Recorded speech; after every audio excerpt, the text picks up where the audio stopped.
نحمده ونصلي على رسوله الكريم اما بعد فاعوذ بالله من الشيطان الرجيم بسم الله الرحمن الرحيم رب اشرح لي صدري ويسر لي امري واحلل عقدة من لساني يفقهوا قولي۔ قیامت کے دن قرآن مجید سفارشی بن کے آئے گا۔ ابو امامہ باہلی رضی اللہ عنہ سے مروی ہے، وہ کہتے ہیں کہ میں نے رسول اللہ صلی اللہ علیہ وسلم کو فرماتے ہوئے سنا، قرآن کی تلاوت کرو، بلا شبہ قیامت کے دن یہ اپنے ساتھیوں کی سفارش کے لیے آئے گا۔ تو اس لیے قرآن پڑھتے رہنا چاہیے، قرآن کے ساتھ تعلق مضبوط رہنا چاہیے۔ زندگی کا کوئی دن ایسا نہ گزرے کہ جس میں انسان قرآن سے تعلق نہ رکھتا ہو۔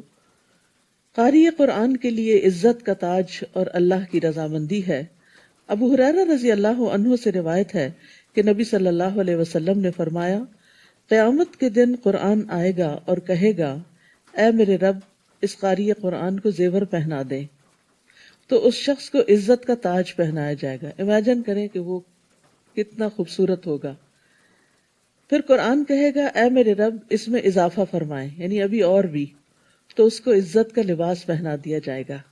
پھر قرآن کہے گا، اے میرے رب، اس سے راضی ہو جائیں۔ تو اللہ تعالیٰ اس شخص سے راضی ہو جائے گا۔ پھر اس سے کہا جائے گا، قرآن پڑھتے جاؤ اور جنت کے درجات چڑھتے جاؤ۔ ہر آیت کے ساتھ ایک نیکی بھی زیادہ کر دی جائے گی، ہر آیت کے ساتھ ایک درجہ بلند کر دیا جائے گا۔ والدین کے سر پر نور کا تاج پہنانے کا باعث ہوگا۔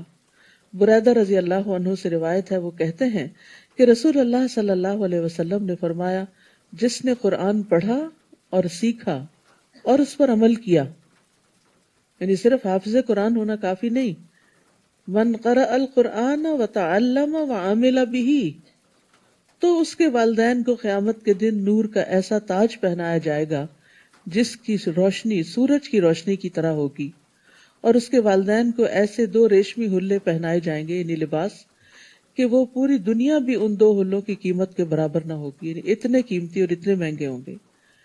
وہ دونوں کہیں گے، یہ ہمیں کیوں پہنایا گیا؟ تو کہا جائے گا، تمہارے بچے کے قرآن حاصل کرنے کی وجہ سے۔ آج ہم اپنے بچوں پر دنیا کی ڈگریاں حاصل کرنے کے لیے تو بے پناہ خرچ کرتے ہیں، لیکن اگر وہ قرآن کی تعلیم حاصل کرنا چاہیں تو بعض اوقات فیسیلیٹیٹ نہیں کرتے۔ یہاں سوال یہ پیدا ہوتا ہے نا کہ صاحب قرآن کے درجے تو بلند ہوں گے، ہر آیت کے درجے، ہر آیت کے بدلے درجہ بلند ہوگا، لیکن والدین کے کیوں ہوں گے؟ صرف اس لیے نہیں کہ انہوں نے پیدا کیا، اس لیے کہ انہوں نے اپنے بچے کو فیسیلیٹیٹ کیا۔ کوئی بھی بچہ حافظ قرآن، عالم قرآن بن نہیں سکتا جب تک اس کے ماں باپ کا اس پر ہاتھ نہ ہو اور وہ مسلسل اس کے لیے اپنا خون نہ جلا رہے ہو، کیونکہ بچہ ہی حفظ نہیں کرتا، ماں باپ کو شاید اس سے دگنا محنت کرنی پڑتی ہے۔ تو وہ اس کا ایک اعزاز ہوگا اور اس کا ایک بدلہ ہوگا کہ اس کو قیامت کے دن اتنا بڑا اجر ملے گا۔ 16واں پارہ شروع کرتی ہوں اللہ کے نام سے جو بے انتہا مہربان نہایت رحم فرمانے والا ہے۔ قال الم اقل لك انك لن تستطيع معي صبرا، خضر علیہ السلام نے کہا، میں نے کہا نہ تھا کہ تم میرے ساتھ کبھی صبر نہ کر سکو گے؟ تو حصول علم کے لیے صبر شرط ہے۔ موسیٰ نے کہا، اگر اس کے بعد میں نے کوئی بات پوچھی تو پھر مجھے اپنے ساتھ نہ رکھنا، اب میری طرف سے آپ پر کوئی عذر باقی نہ رہے گا۔ چنانچہ پھر وہ دونوں چل کھڑے ہوئے اگلی مہم کی طرف، یہاں تک کہ وہ دونوں ایک بستی والوں کے پاس آئے اور ان سے کھانا مانگا، مگر ان لوگوں نے ان کی ضیافت کرنے سے انکار کر دیا۔ وہاں انہوں نے ایک دیوار دیکھی جو گرا چاہتی تھی۔ خضر نے اس دیوار کو پھر سے قائم کر دیا۔ موسیٰ نے خضر سے کہا، اگر آپ چاہتے تو ان سے اس کام کی اجرت لے سکتے تھے۔ خضر نے کہا، اب میرا اور تمہارا ساتھ ختم ہوا، اب میں آپ کو ان باتوں کی حقیقت بتاتا ہوں جن پر آپ صبر نہ کر سکے۔ کشتی کا معاملہ تو یہ تھا کہ وہ چند مسکینوں کی ملکیت تھی۔ تو اس سے مسکین کی ڈیفینیشن کا بھی پتہ چلتا ہے کہ بعض اوقات زکوٰۃ کا مستحق کوئی ایسا شخص بھی ہو سکتا ہے۔ آپ کو معلوم ہے نا کہ زکوٰۃ کے مستحق میں فقراء اور مساکین ہیں۔ تو مسکین کون ہوتا ہے؟ مسکین وہ ہوتا ہے جس کے پاس ہو لیکن انف نہ ہو۔ بعض لوگ یہ سوال لے کر آتے ہیں کہ وہ ہماری بہن ہے، ان کے پاس گھر تو ہے لیکن شوہر فوت ہو گئے ہیں، بزنس، بچوں کا کوئی بزنس نہیں، کھانے کو بھی نہیں، تو اب کیا کیا جائے؟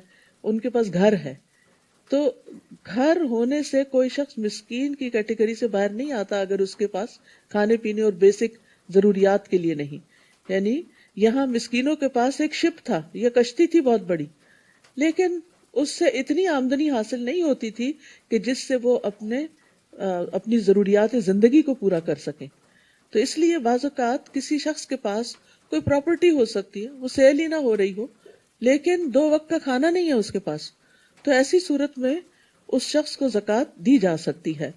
ہاں، جس کے پاس ڈیلی آمدنی یا ماہوار یا ویسے اس کے پاس بہت کچھ ہے تو پھر وہ مسکین نہیں ہوتا.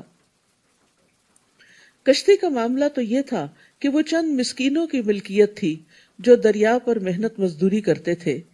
میں نے چاہا کہ اس کشتی کو عیبدار کر دوں، کیونکہ ان کے آگے ایک ایسا بادشاہ تھا جو ہر کشتی کو زبردستی چھین لیتا تھا.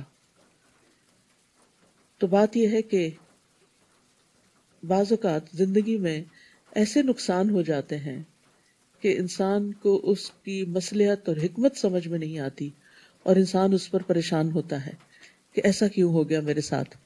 تو پس پردہ اس کے پیچھے کیا فائدہ ہے وہ اللہ کو معلوم ہوتا ہے. تو یہاں بھی وہی چیز ہمیں نظر آ رہی ہے کہ مسکینوں کی ایک آمدنی کا ذریعہ تھا اور انہوں نے اس کو بھی خراب کر دیا، لیکن یہ کہ وہ اس لیے کیا تھا کہ تاکہ یہ کشتی اگر عیب دار ہوگی تو ان کے ہاتھ سے پوری نہیں جائے گی، ورنہ بادشاہ چھین لے گا. اور لڑکے کا قصہ یہ ہے کہ اس کے والدین مومن تھے. ہمیں اندیشہ ہوا کہ یہ لڑکا اپنی سرکشی اور کفر کی وجہ سے ان پر کوئی مصیبت نہ لا کھڑی کرے. تو اللہ سبحانہ وتعالیٰ کس طرح اپنے دوستوں کے لیے حسن تدبیر کرتا ہے. بظاہر تکلیف دہ معاملہ ہوتا ہے، لیکن اس کے باطن میں اللہ کی رحمت ہوتی ہے. تو مومن کے لیے اللہ کی تقدیر اپنی خواہش سے بہتر ہوتی. یعنی بعض اوقات آپ کی خواہشات ہوتی ہیں، آپ دعائیں کرتے ہیں، مثلا کوئی عورت پریگننٹ ہوتی ہے، وہ اپنے آنے والے بچے کے لیے دعائیں، اس کی صحت کے لیے، اس کی زندگی کے لیے بہت سی دعائیں کرتی ہے، اس کو بہت سے خواب دیکھتی ہے، میں اپنے بچے کو یہ بناؤں گی، ایسا اور ایسا کروں گی. لیکن جب بچہ پیدا ہوتا ہے تو وہ بیمار ہوتا ہے یا معذور ہوتا ہے، تو اس کے دل کے اندر ایک ڈاؤٹ آ جاتا ہے کہ کیا میری دعائیں قبول نہیں ہوئی یا مجھے دعائیں کرنی نہیں چاہیے. تو ایسا نہیں، بات یہ ہے کہ اللہ کو معلوم ہے کہ ماں کیا چاہتی ہے اور بچے کے حق میں کیا بہتر ہے، یا پھر اس ماں ہی کے حق میں آئندہ اس بچے کی وجہ سے کتنی بھلائیاں لکھی ہوئی ہیں جو اس کے بغیر حاصل نہیں ہو سکتی. تو یہاں پر بھی ہمیں یہ نقطہ یاد رکھنا چاہیے کہ بہت دفعہ ہماری دعاؤں کے برعکس ہمارے کام ہو جاتے، ہماری خواہشات کے برعکس چیزیں ہو رہی ہوتی ہیں. ہم ایک چیز چاہتے ہیں، اس سے محبت کرتے، وہ ہمیں حاصل ہی نہیں ہوتی. قتادہ کہتے ہیں کہ جب یہ لڑکا پیدا ہوا تھا تو اس کے والدین بہت خوش ہوئے تھے، اور جب وہ قتل ہوا تو بہت غمگین ہوئے. آپ سوچئے کسی کی ایک بیٹا ہو کسی کا، اور وہ بھی بڑی دعاؤں اور تمناؤں سے لیا گیا ہو، اور پھر اس کے بعد اس کو قتل کر دیا جائے تو ماں باپ کے دل پر کیا بیتے گی. ایسے کئی واقعات آپ سنتے ہیں. تو یہاں بھی یہی ہوا، لیکن یہاں حکمت کیا تھی کہ اگر یہ لڑکا زندہ رہتا تو اس کے والدین تباہ ہو جاتے. تو اللہ سبحانہ تعالیٰ چونکہ والدین نیک تھے تو اللہ تعالیٰ نے ان کو ایک بڑی آفت مصیبت سے بچا لیا جو ان کے اپنے گھر میں پیدا ہو گئی تھی. تو اس لیے انسان کو اللہ کی تقدیر پر راضی رہنا چاہیے، کیونکہ مومن کے لیے اللہ کی تقدیر جسے وہ ناپسند کرتا ہے، بعض اوقات ہمارا دل بہت گھٹتا ہے نا کہ یہ چیزیں ایسے کیوں ہو رہی ہیں، تو وہ اس تقدیر سے بہتر ہے جسے وہ پسند کرتا ہے. یعنی بندہ جو چیز اپنے لیے چاہتا ہے اس سے بہتر ہے جو اللہ کا فیصلہ ہوتا ہے، بظاہر تکلیف دہ ہی کیوں نہ ہو. رسول اللہ صلی اللہ علیہ وسلم نے فرمایا، جس بچے کو خضر علیہ السلام نے قتل کیا تھا وہ کافر پیدا ہوا تھا. اگر وہ زندہ رہتا تو اپنے والدین کو سرکشی اور کفر پہ مجبور کر دیتا، تو ماں باپ کا بھی ایمان جاتا، کیونکہ بعض اوقات ماں باپ بچوں کی محبت کے ہاتھوں انہی کا دین یا انہی کے طریقے اختیار کر لیتے ہیں. اور یہاں یہ بھی یاد رکھیے کہ کبھی بھی تقدیر کے فیصلے پہ اللہ کو الزام نہ دیں کہ وائی می، اللہ آپ نے میرے لیے یہ کیوں لکھا یا یہ چیز کیوں زندگی میں پیش آئی. عبادہ بن صامت سے روایت ہے، وہ کہتے ہیں کہ ایک آدمی نبی صلی اللہ علیہ وسلم کے پاس آیا اور کہنے لگا، اللہ کے نبی کون سا عمل افضل ہے؟ آپ نے فرمایا اللہ پر ایمان لانا، اس کی تصدیق کرنا، اس کے راستے میں جہاد کرنا۔ اس نے کہا اللہ کے رسول میں اس سے آسان عمل چاہتا ہوں، یعنی میرے میں اتنی ہمت نہیں کہ یہ سب کچھ کر سکوں۔ آپ نے فرمایا عفو و درگزر کرنا اور صبر کرنا۔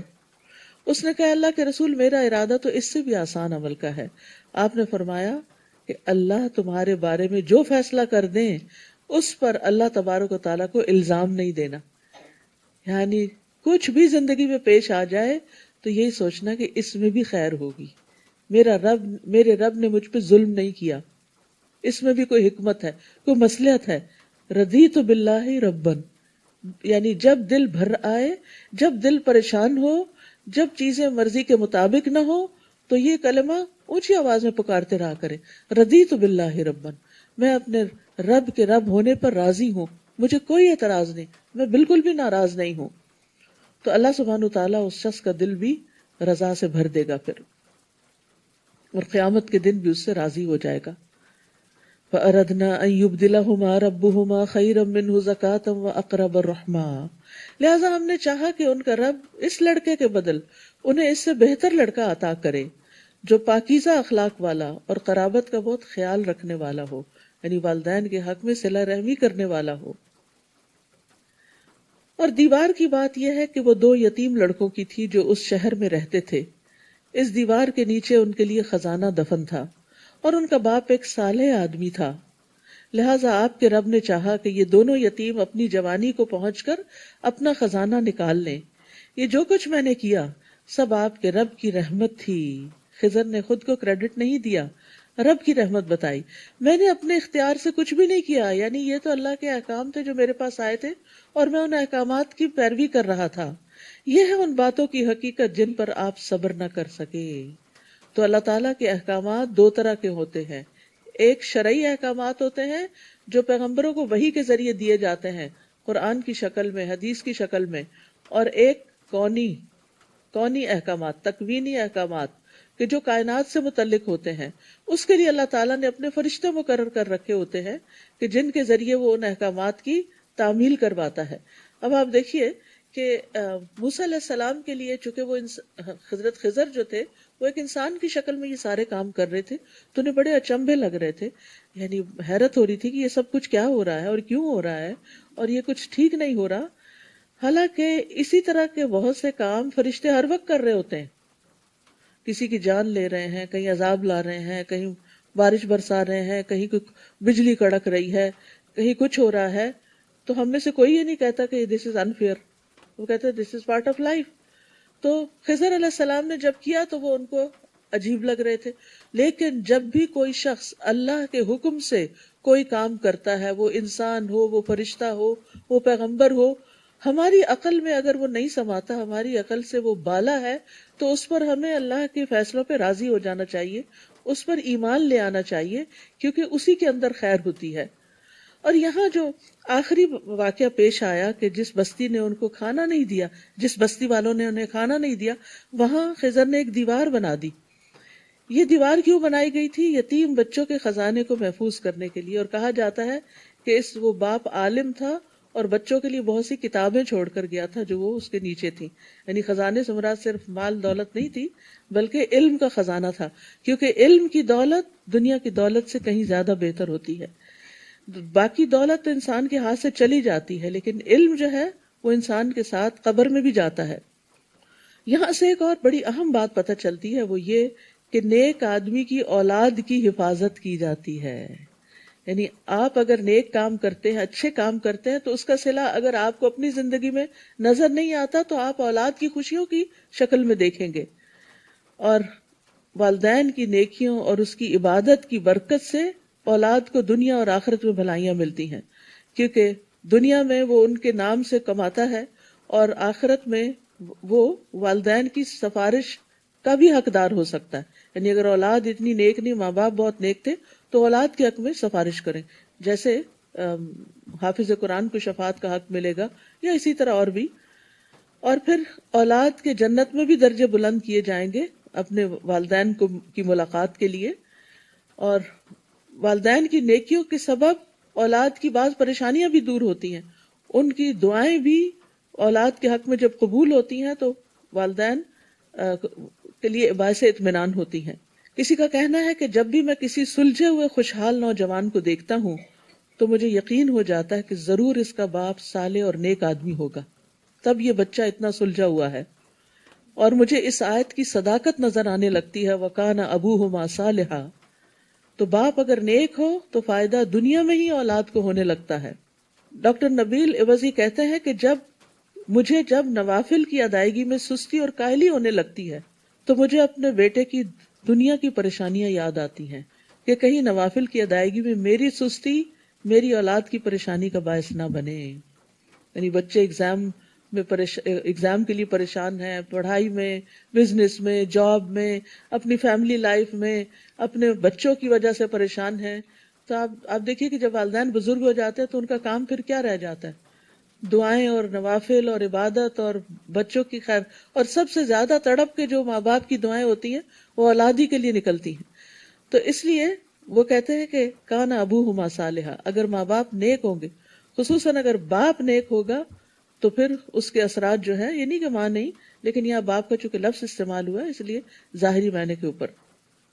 عبداللہ بن مسعود رضی اللہ عنہ جب رات میں نوافل ادا کر رہے ہوتے تھے تو اپنے چھوٹے بچے کو سویا ہوا دیکھ کر کہتے تھے، من اجلک یا بنیا، اے میرے بیٹے یہ تیرے روشن مستقبل کے لیے، یعنی میں نفل پڑھ رہا ہوں۔ اور روتے ہوئے اللہ تعالیٰ کا یہ قول پڑھتے تھے، وَكَانَ أَبُوهُمَا صَالِحًا، کہ ان بچوں کا جن کا خزانہ محفوظ ہوا ان کا باپ نیک تھا، تو میں اس لیے نیک بن رہا ہوں تاکہ میری اولاد کو پریشانی نہ ہو۔ ابن مسیب کہتے ہیں، اے میرے بیٹے بے شک میں نے تیرے فائدے کی خاطر اپنی نماز کی رکعتیں یا قیام زیادہ کر لیا، یعنی بچوں کے فائدے کے لیے نمازیں زیادہ کر دی، اور یہ نوافل، فرض تو سب کے اپنے اپنے ہی ہوتے ہیں، نوافل زیادہ کر لیے، اس امید پر کہ تمہارے بارے میں میری حفاظت کی جائے گی، نہیں مجھے تمہاری طرف سے کوئی پریشانی نہیں دیکھنی پڑے گی۔ یاد رکھیے اولاد کی پریشانی جو ہوتی ہے وہ ماں باپ کو اپنی پریشانی سے بھی آگے ہوتی ہے، وہ اپنے آپ کو بھول جاتے ہیں، اپنا دکھ بھول جاتے ہیں، لیکن بچوں کا دکھ ان سے دیکھا نہیں جاتا۔ تو پھر وہ یہی آیت تلاوت کرتے تھے، وَكَانَ أَبُوهُمَا صَالِحًا۔ تو یاد رکھیے کہ جب اپنے بچوں کے اندر کوئی خرابی دیکھیں، ان کے اندر بگاڑ دیکھیں، ان کے اندر دین سے دوری دیکھیں، تو اپنی نماز، اپنی عبادت، اپنا صدقہ خیرات اور اپنی اصلاح کی طرف توجہ دیں، تو انشاءاللہ جب آپ کے اندر خیر آئے گی تو وہ خیر بچوں میں بھی ٹرانسفر ہوگی، وہ بھی اس سے فائدہ اٹھائیں گے۔ اور اکثر لوگ بچوں کو یہ طعنہ بھی دیتے نا، تم کیا ہو، تم تو اپنے ماں باپ کی وجہ سے ہی سب کچھ ہو۔ تو یہ ہر ایک کے لیے ہوتا ہے، کسی خاص بچے کے لیے نہیں ہوتا۔ سب بچے اپنے ماں باپ ہی کی وجہ سے کچھ بنتے ہیں، یعنی اللہ کا فضل تو obviously ماں باپ پر ہوتا ہے کہ وہ جو بچوں کے اندر محنت کرتے ہیں، لیکن بچے والدین ہی کی وجہ سے آگے بڑھتے ہیں، وہ بچے ہی، والدین ہی ان کو یہودی یا عیسائی یا مجوسی بنا دیتے ہیں، یا پھر یہ کہ دین فطرت پر لے آتے ہیں۔ تو یہ ایک بہت بڑا کردار ہوتا ہے ماں باپ کا، یعنی پیرنٹنگ میں یہ اصول ہمیشہ یاد رکھیں۔ ہم بظاہر بہت سارے طریقے اختیار کرتے ہیں، لیکن یہ والی بات بھول جاتے ہیں کہ بچہ اگر جھوٹ بول رہا ہے تو کہیں ہم نے تو نہیں بولا، بچے نے اگر کہیں کوئی چیز آگے پیچھے ہیرا پھیری کی، کہیں ہم نے تو ماضی میں تو نہیں کی تھی، کہیں بچپن میں ہم نے بھی تو ایسا غلط کام نہیں کیا تھا۔ تو انشاءاللہ جب آپ اپنی اصلاح کر لیں گے، آپ اپنی غلطیوں پر توبہ کر لیں گے، تو پھر انشاءاللہ آپ کے بچوں کے اندر بھی خیر ہوگی۔ وَيَسْأَلُونَكَ عَنْ ذِي الْقَرْنَيْنِ قُلْ سَأَتْلُو عَلَيْكُمْ مِنْهُ ذِكْرًا، لوگ آپ سے ذوالقرنین کے بارے میں پوچھتے ہیں، آپ انہیں کہیے کہ ابھی میں اس کا کچھ حال تمہیں سناؤں گا۔ بلا شبہ ہم نے اسے زمین میں اقتدار بخشا تھا اور ہر طرح کا ساز و سامان بھی دے رکھا تھا، چنانچہ وہ ایک راہ پر چل کھڑا ہوا، یعنی اس نے کچھ اسباب اختیار کیے، کیونکہ اللہ تعالیٰ نے اس کو زمین میں بادشاہت عطا کی تھی اور ہر طرح کے وسائل، ریسورسز بھی دے رکھے تھے۔ تو جب اللہ تعالیٰ وسائل دے، اختیار دے، اقتدار دے، تو انسان کو اچھے اچھے کاموں میں اپنے ان سب چیزوں کو استعمال کرنا چاہیے۔ حتیٰ کہ وہ سورج غروب ہونے کی حد تک پہنچ گیا، اسے یوں معلوم ہوا جیسے سورج سیاہ کیچڑ والے چشمے میں ڈوب رہا ہے۔ وہاں اس نے ایک قوم دیکھی، ہم نے کہا، اے ذوالقرنین، تجھے اختیار ہے، خواہ تو ان کو سزا دے یا ان سے نیک رویہ اختیار کرے، یعنی ہم نے تجھے اتنی اتھارٹی دی ہے کہ چاہے تم ان کو سزا دو یا ان پہ احسان کرو، کوئی فرق نہیں پڑتا، ہم تم سے نہیں پوچھیں گے۔ ذوالقرنین نے کہا جو شخص ظلم کرے گا اسے تو ہم بھی سزا دیں گے، پھر جب وہ اپنے رب کی طرف لوٹایا جائے گا تو وہ اور بھی سخت عذاب دے گا۔ یہ ہے انصاف کی بات۔ وَأَمَّا مَنْ آمَنَ وَعَمِلَ صَالِحًا فَلَهُ جَزَاءً الْحُسْنَى وَسَنَقُولُ لَهُ مِنْ أَمْرِنَا يُسْرًا، البتہ جو ایمان لے آیا اور نیک عمل کیے اسے اچھا بدلہ ملے گا اور اسے ہم اپنے آسان سے کام کرنے کو کہیں گے۔ یعنی نیک لوگوں کے لیے زندگی میں دنیا میں بھی آسانیاں ہوتی ہیں۔ پھر وہ ایک اور راہ پہ چل پڑا، یعنی کچھ اور اسباب اختیار کیے، حتیٰ کہ وہ طلوع آفتاب کی حد تک جا پہنچا، یعنی مشرقی کنارے پہ جا پہنچا۔ اسے ایسا معلوم ہوا کہ سورج ایسی قوم پر طلوع ہو رہا ہے کہ سورج اور اس کی قوم کے درمیان ہم نے کوئی آڑ نہیں بنائی۔ واقعہ ایسا ہی تھا، اور ذوالقرنین کو جو حالات پیش آئے اسے ہم خوب جانتے ہیں۔ پھر وہ ایک تیسری راہ پر چل پڑا، حتیٰ کہ وہ دو بلند گھاٹیوں کے درمیان جا پہنچا۔ وہاں ان کے پاس اس نے ایسی قوم دیکھی جو بات بھی نہ سمجھتی تھی۔ وہ کہنے لگے، اے ذوالقرنین، یاجوج اور ماجوج نے اس زمین میں فساد مچا رکھا ہے، اگر ہم آپ کو کچھ چندہ اکٹھا کر دیں تو کیا آپ ہمارے اور ان کے درمیان ایک دیوار چن دیں گے، یعنی ہماری مدد کریں؟ ذوالقرنین نے جواب دیا، میرے رب نے مجھے جو مالی قوت دے رکھی ہے وہ بہت ہے، یعنی مجھے تمہارے مال کی ضرورت نہیں۔ منصف بادشاہ تھا نا، تو جو منصف بادشاہ ہوتے ہیں وہ لوگوں کی خیر کا پیغام لے کے جاتے ہیں، نہ کہ وہاں سے کچھ فائدے سمیٹنے جاتے ہیں۔ تو مجھے جو میرے رب نے مال دیا ہے وہ میرے لیے بہت ہے، تم بس بدنی قوت سے میری مدد کرو، یعنی محنت کر کے، تو میں ان کے اور تمہارے درمیان بند بنا دوں گا، تو یاجوج ماجوج تم تک نہیں پہنچ سکیں گے۔ تو اس سے یہ پتہ چلتا ہے کہ ایک عادل بادشاہ جو ہے وہ اپنے رعایا کے حقوق کی حفاظت کرتا ہے، ان کی ضروریات کو پورا کرتا ہے، ان کی سرحدوں کی اصلاح کرتا ہے، اور جس مال کو وہ بیت المال میں جمع کرتا ہے ان کو وہ صحیح اچھے کاموں اور اچھے پروجیکٹس میں استعمال کرتا ہے۔ اور اچھا انتظام کرنے کے لیے بادشاہ پہ 3 شرائط عائد ہوتی ہیں۔ پہلی بات، اس خزانے میں سے اپنے لیے کچھ خاص نہ کرے، یعنی وہ اس خزانے پہ اپنی ذاتی تصرف نہ کرے اور اس پر یہ نظر نہ رکھے کہ میں اس سے کیا فائدہ اٹھاؤں۔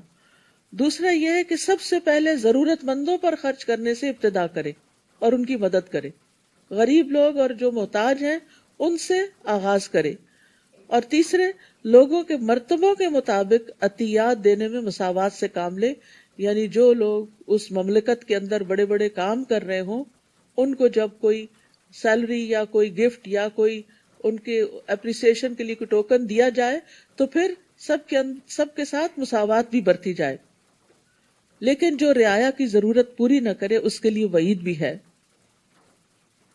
رسول اللہ صلی اللہ علیہ وسلم نے فرمایا، اللہ عز و جل جس شخص کو مسلمانوں کے امور کا والی اور ذمہ دار بنائے اور پھر وہ ان کی ضروریات، حاجت مندی اور فقیری میں ان سے ملنے سے گریز کرے تو اللہ بھی اس سے حجاب فرما لے گا، جبکہ وہ ضرورت مند ہوگا، محتاج ہوگا اور فقیر ہوگا۔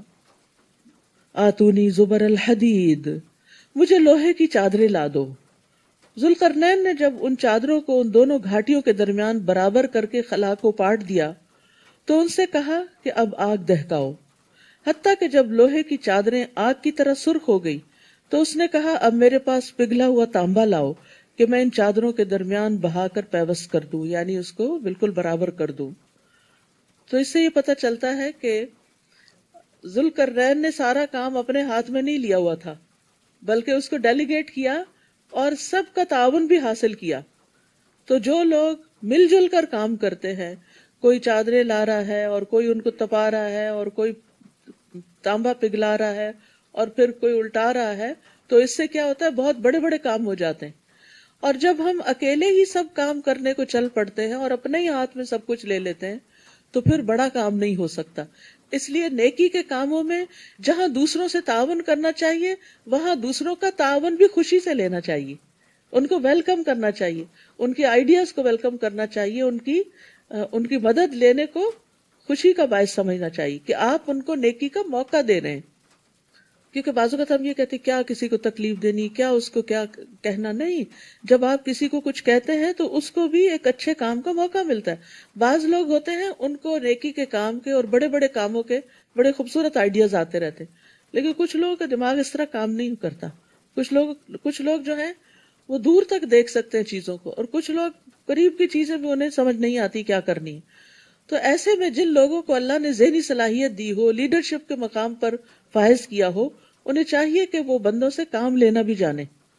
یعنی ایک بہت بڑی کوالٹی ہوتی ہے کہ آپ کسی کو کام لگا دیں.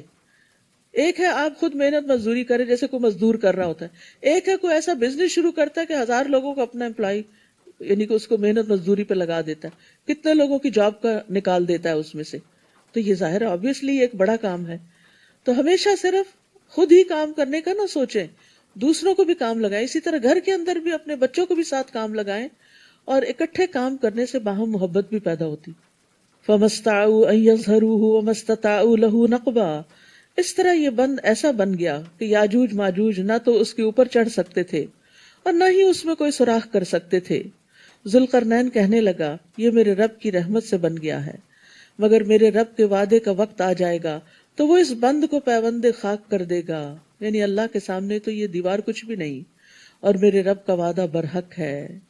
اس دن ہم لوگوں کو کھلا چھوڑ دیں گے قیامت کے دن کہ وہ ایک دوسرے سے گتھم گتھا ہو جائیں، اور سور پھونکا جائے گا، پھر ہم سب لوگوں کو اکٹھا کر دیں گے. حشر ہو جائے، حشر کا مطلب ہوتا ہے جمع کرنا، ان کو جمع کر دیں گے. اس دن ہم جہنم کو کافروں کے سامنے لے آئیں گے جن کی آنکھوں پر میرے ذکر سے غفلت کا پردہ پڑا ہوا تھا اور وہ کچھ سننے کو ہی تیار نہ تھے. استغفر اللہ. یہ دو فیکلٹیز جو استعمال نہیں کرتا رب کو پہچاننے کے لیے اور رب کی یاد کے لیے، تو پھر وہ بہت ناشکرا انسان ہوتا ہے. کیا کافروں نے یہ سمجھ رکھا ہے کہ وہ مجھے چھوڑ کر میرے بندوں کو ہی کارساز بنا لیں گے؟ ہم نے ایسے لوگوں کی مہمانی کے لیے جہنم تیار کر رکھی ہے. آپ ان سے کہیے کیا ہم تمہیں بتائیں کہ لوگوں میں اعمال کے لحاظ سے سب سے زیادہ نقصان اٹھانے والے کون ہیں؟ یعنی جو کام بھی کرتے ہیں لیکن انہیں ان کے کام کا کوئی فائدہ نہیں ہوگا بلکہ الٹا نقصان ہی ہوگا. یہ وہ لوگ ہیں جنہوں نے اپنی تمام تر کوشش دنیا کی زندگی کے لیے ہی کھپا دی. ان کی نیت، ارادہ، ان کا غم، ہم، فکر سب کا سب صرف دنیا تھی، اور جو کچھ انہوں نے کیا صرف دنیا کے فائدے کے لیے کیا. پھر وہ یہ بھی سمجھے بیٹھے ہیں کہ وہ بڑے اچھے کام کر رہے ہیں، یعنی اپنے کاموں پر، اپنی کارکردگی پرفارمنس پر بڑے خوش بھی ہیں. تو اس میں اس بات کی دلیل ہے کہ کچھ لوگ کام تو کرتے ہیں اور وہ سمجھتے ہیں کہ وہ اچھا کام کر رہے ہیں، لیکن اس کے باوجود ان کی ساری محنت ضائع ہو جاتی ہے. اچھا کرنے کے باوجود ان کو حاصل کچھ نہیں ہوتا. وجہ عقیدے کی خرابی، ریاکاری، اللہ کے لیے کام نہ کرنا، اللہ کی رضا کے لیے محنت نہ کرنا، بلکہ صرف لوگوں کو دکھانے کے لیے تاکہ لوگ اپریشیٹ کریں. اور یہ بھی کہ اور اب دیکھیے کہ یہ چیز بچپن سے ہی بچوں کے دل میں ڈالنی چاہیے. ہم ایک بڑا جملہ بولتے ہیں بے سوچے سمجھے، دیکھو لوگ کیا کہیں گے، میری ناک کٹ جائے گی، تمہارا خاندان کیا کہے گا، تمہیں کوئی قبول نہیں کرے گا، تمہیں کوئی پوچھے گا نہیں. ہر وقت لوگوں کی پریشانی ان کے دل پہ ڈالتے ہیں کہ لوگوں کی نظر میں اچھے بن جاؤ. لوگ اگر تمہیں اچھا سمجھ لیں گے تو تم کوئی چیز ہوگے، اور اگر لوگوں نے تمہیں ریجیکٹ کر دیا تو تم کچھ بھی نہیں. کتنا عارضی سہارا ہے اور کتنا بڑا دھوکہ ہے اور کتنے بڑے نقصان کی بات ہے. ساری دنیا بھی اگر کسی کو ریجیکٹ کر دے اور حقیر سمجھنے لگے، لیکن اگر اس کا مقام اللہ کی نگاہ میں بلند ہے تو اس کو کوئی بھی نقصان نہیں. اور اگر ساری دنیا بھی کسی کی تعریفوں کے پل باندھ دے اور اس کو بڑے بڑے ایوارڈ سے نوازے، لیکن اللہ کے ہاں اس کا کوئی مقام نہیں، تو اس کا کوئی مقام نہیں. تو اس لیے انسان جو کچھ کرے اللہ کی رضا کو سامنے رکھتے ہوئے کرے، صرف اپنے لیے نہیں، بچوں کے دل میں بھی اللہ کا خوف پیدا کرے کہ اللہ کو کیا جواب دینا ہے. یہ ڈر نہیں پیدا کرے کہ لوگ کیا کہیں گے. یہ ایک بہت کمزور بنیاد ہے کہ جس کے اوپر کوئی کھڑا ہو. دوسری بات یہ ہے کہ ایمان کے بغیر نیک اعمال قبول نہیں ہوتے، کیونکہ شرک کرنے سے سارے اعمال ضائع ہو جاتے ہیں. کفر اعمال کو ضائع کرنے کا سبب ہے. اور شرک اصغر کیا ہے؟ ریاکاری. رسول اللہ صلی اللہ علیہ وسلم نے فرمایا مجھے تمہارے حق میں سب سے زیادہ شرک اصغر کا خوف ہے. صحابہ نے عرض کیا شرک اصغر کیا ہوتا ہے، یعنی چھوٹا شرک کیا ہوتا ہے؟ آپ نے فرمایا ریاکاری۔ اللہ عز و جل قیامت کے دن جب لوگوں کو بدلہ دے گا تو ریاکاروں سے کہے گا ان ہستیوں کی طرف چلے جاؤ جن کے سامنے دنیا میں ریاکاری کرتے تھے، اور دیکھو کیا تم ان کے پاس کوئی بدلہ پاتے ہو؟ یہی لوگ ہیں جنہوں نے اپنے رب کی آیات اور اس کی ملاقات کا انکار کیا، لہٰذا ان کے سب اعمال برباد ہو جائیں گے۔ یعنی آخرت کی فکر کے بغیر، اللہ پہ ایمان کے بغیر کوئی کتنا بھی بڑا کام کر لے اس کو اس کا اجر ملنے والا نہیں، اور قیامت کے دن ہم ان کے لیے میزان ہی نہیں رکھیں گے، یعنی تو کفار کے اعمال نہیں تولے جائیں گے، اچھے برے نہیں، ان کو وہ میزان جو ہے وہ مومنوں کے لیے ہے یا پھر منافقین کے لیے ہے۔ کفار جو ہیں ان کا سیدھا ہی فیصلہ کر دیا جائے گا، کیونکہ ان کا تو ایمان ہی نہیں تھا، تو جو اچھے کام کیے برے کیے سبھی برابر ہو گئے۔ یہ جہنم ہی ان کا بدلہ ہے، کیونکہ انہوں نے کفر اختیار کیا تھا اور میری آیات اور میرے رسولوں کا مذاق اڑاتے رہے۔ البتہ جو لوگ ایمان لائے اور نیک عمل کرتے رہے ان کی مہمانی فردوس کے باغات سے ہوگی۔ ایمان لا کر عمل صالح کرنے والوں کی جزا، جن میں وہ ہمیشہ رہیں گے اور کسی اور جگہ منتقل ہونا پسند نہ کریں گے۔ جنت میں کوئی بوریت ہی نہیں۔ بوریت دنیا میں ہوتی ہے کیونکہ اس کا مزہ لمیٹڈ ہوتا ہے، لیکن جنت میں لوگوں کا اتنا دل لگے گا کہ وہ وہاں سے ہلنا بھی نہیں چاہیں گے۔ لوگ کہتے ہیں نا اگر ہمیشہ ہمیشہ رہنا تو پھر تھک نہیں جائیں گے، بور نہیں۔ بوریت جب ہوتی ہے جب ہمیں انجوائے کرنے کی ہمارے اندر صلاحیت نہیں ہوتی، یعنی جب ہم دیکھ نہیں پاتے تو دنیا کی رونقیں تو پھر بیکار ہو جاتی ہیں نا۔ تو اسی طرح جب ہماری کیپیسٹی نہیں ہوتی کسی چیز کو انجوائے کرنے کی تو پھر وہ چیزیں ہم پر بوجھ ہو جاتی۔ تو جنت میں انجوائے کرنے کی کیپیسٹی بھی بڑھ جائے گی اور اس کے ساتھ ساتھ نعمتیں بھی بہت زیادہ ہوں گی۔ آپ ان سے کہہ دیجئے اگر میرے رب کی باتیں لکھنے کے لیے سمندر سیاہی بن جائے تو سمندر ختم ہو جائے گا، مگر میرے رب کی باتیں ختم نہ ہوں گی، خواہ اتنی ہی اور بھی سیاہی یعنی سمندر لے آیا جائے۔